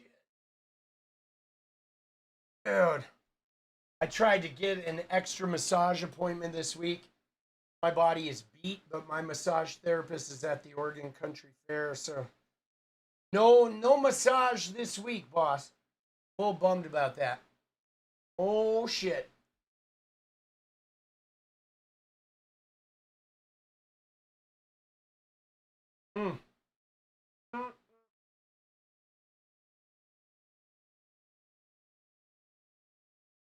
You ready? Dude, yeah, I know, Grand National. He is like, I'm telling you, the reason why these crazy people are doing shit all over the world, like lighting themselves on fire and fucking, cutting off their penis and burning down their neighbor's garage with it, is because Trump is literally like chaosing the world, dude. He is fucking lighting the whole world on fire. All right, you ready? Let's go, baby. It's time to get it. Get her done. We're gonna get her done, boss. A little deja vu. Let's go. Oh.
right. I do it again. Do you need? I need you. It's over. Oh. Do you need anything like I need you? Do you need anything like I need you? It's over. Oh.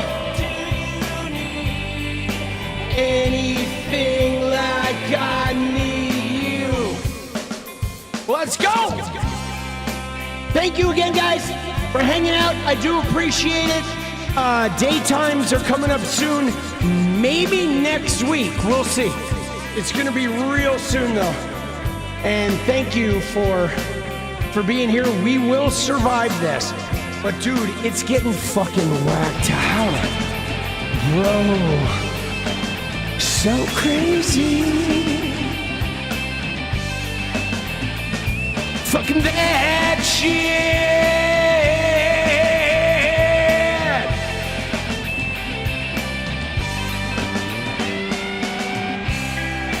Do you need anything like I need you? It's over. Oh. Do you need anything like I need you? Do you need anything like I need you? It's over. Oh. Do you need anything like I need you? Thank you, guys. I'll see you tomorrow. In the meantime, stay radiant. Good night.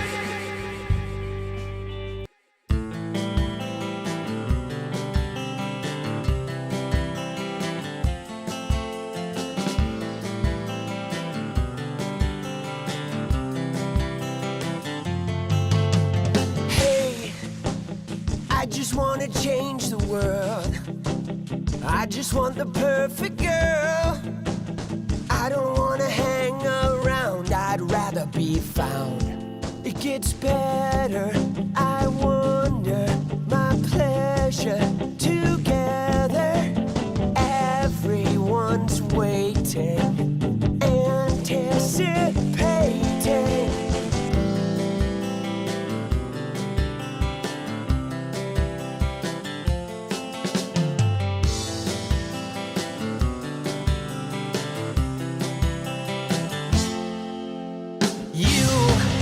I will never be alone again. I'm immune to the things they said. My heart's unbreaking. You're radiant truth.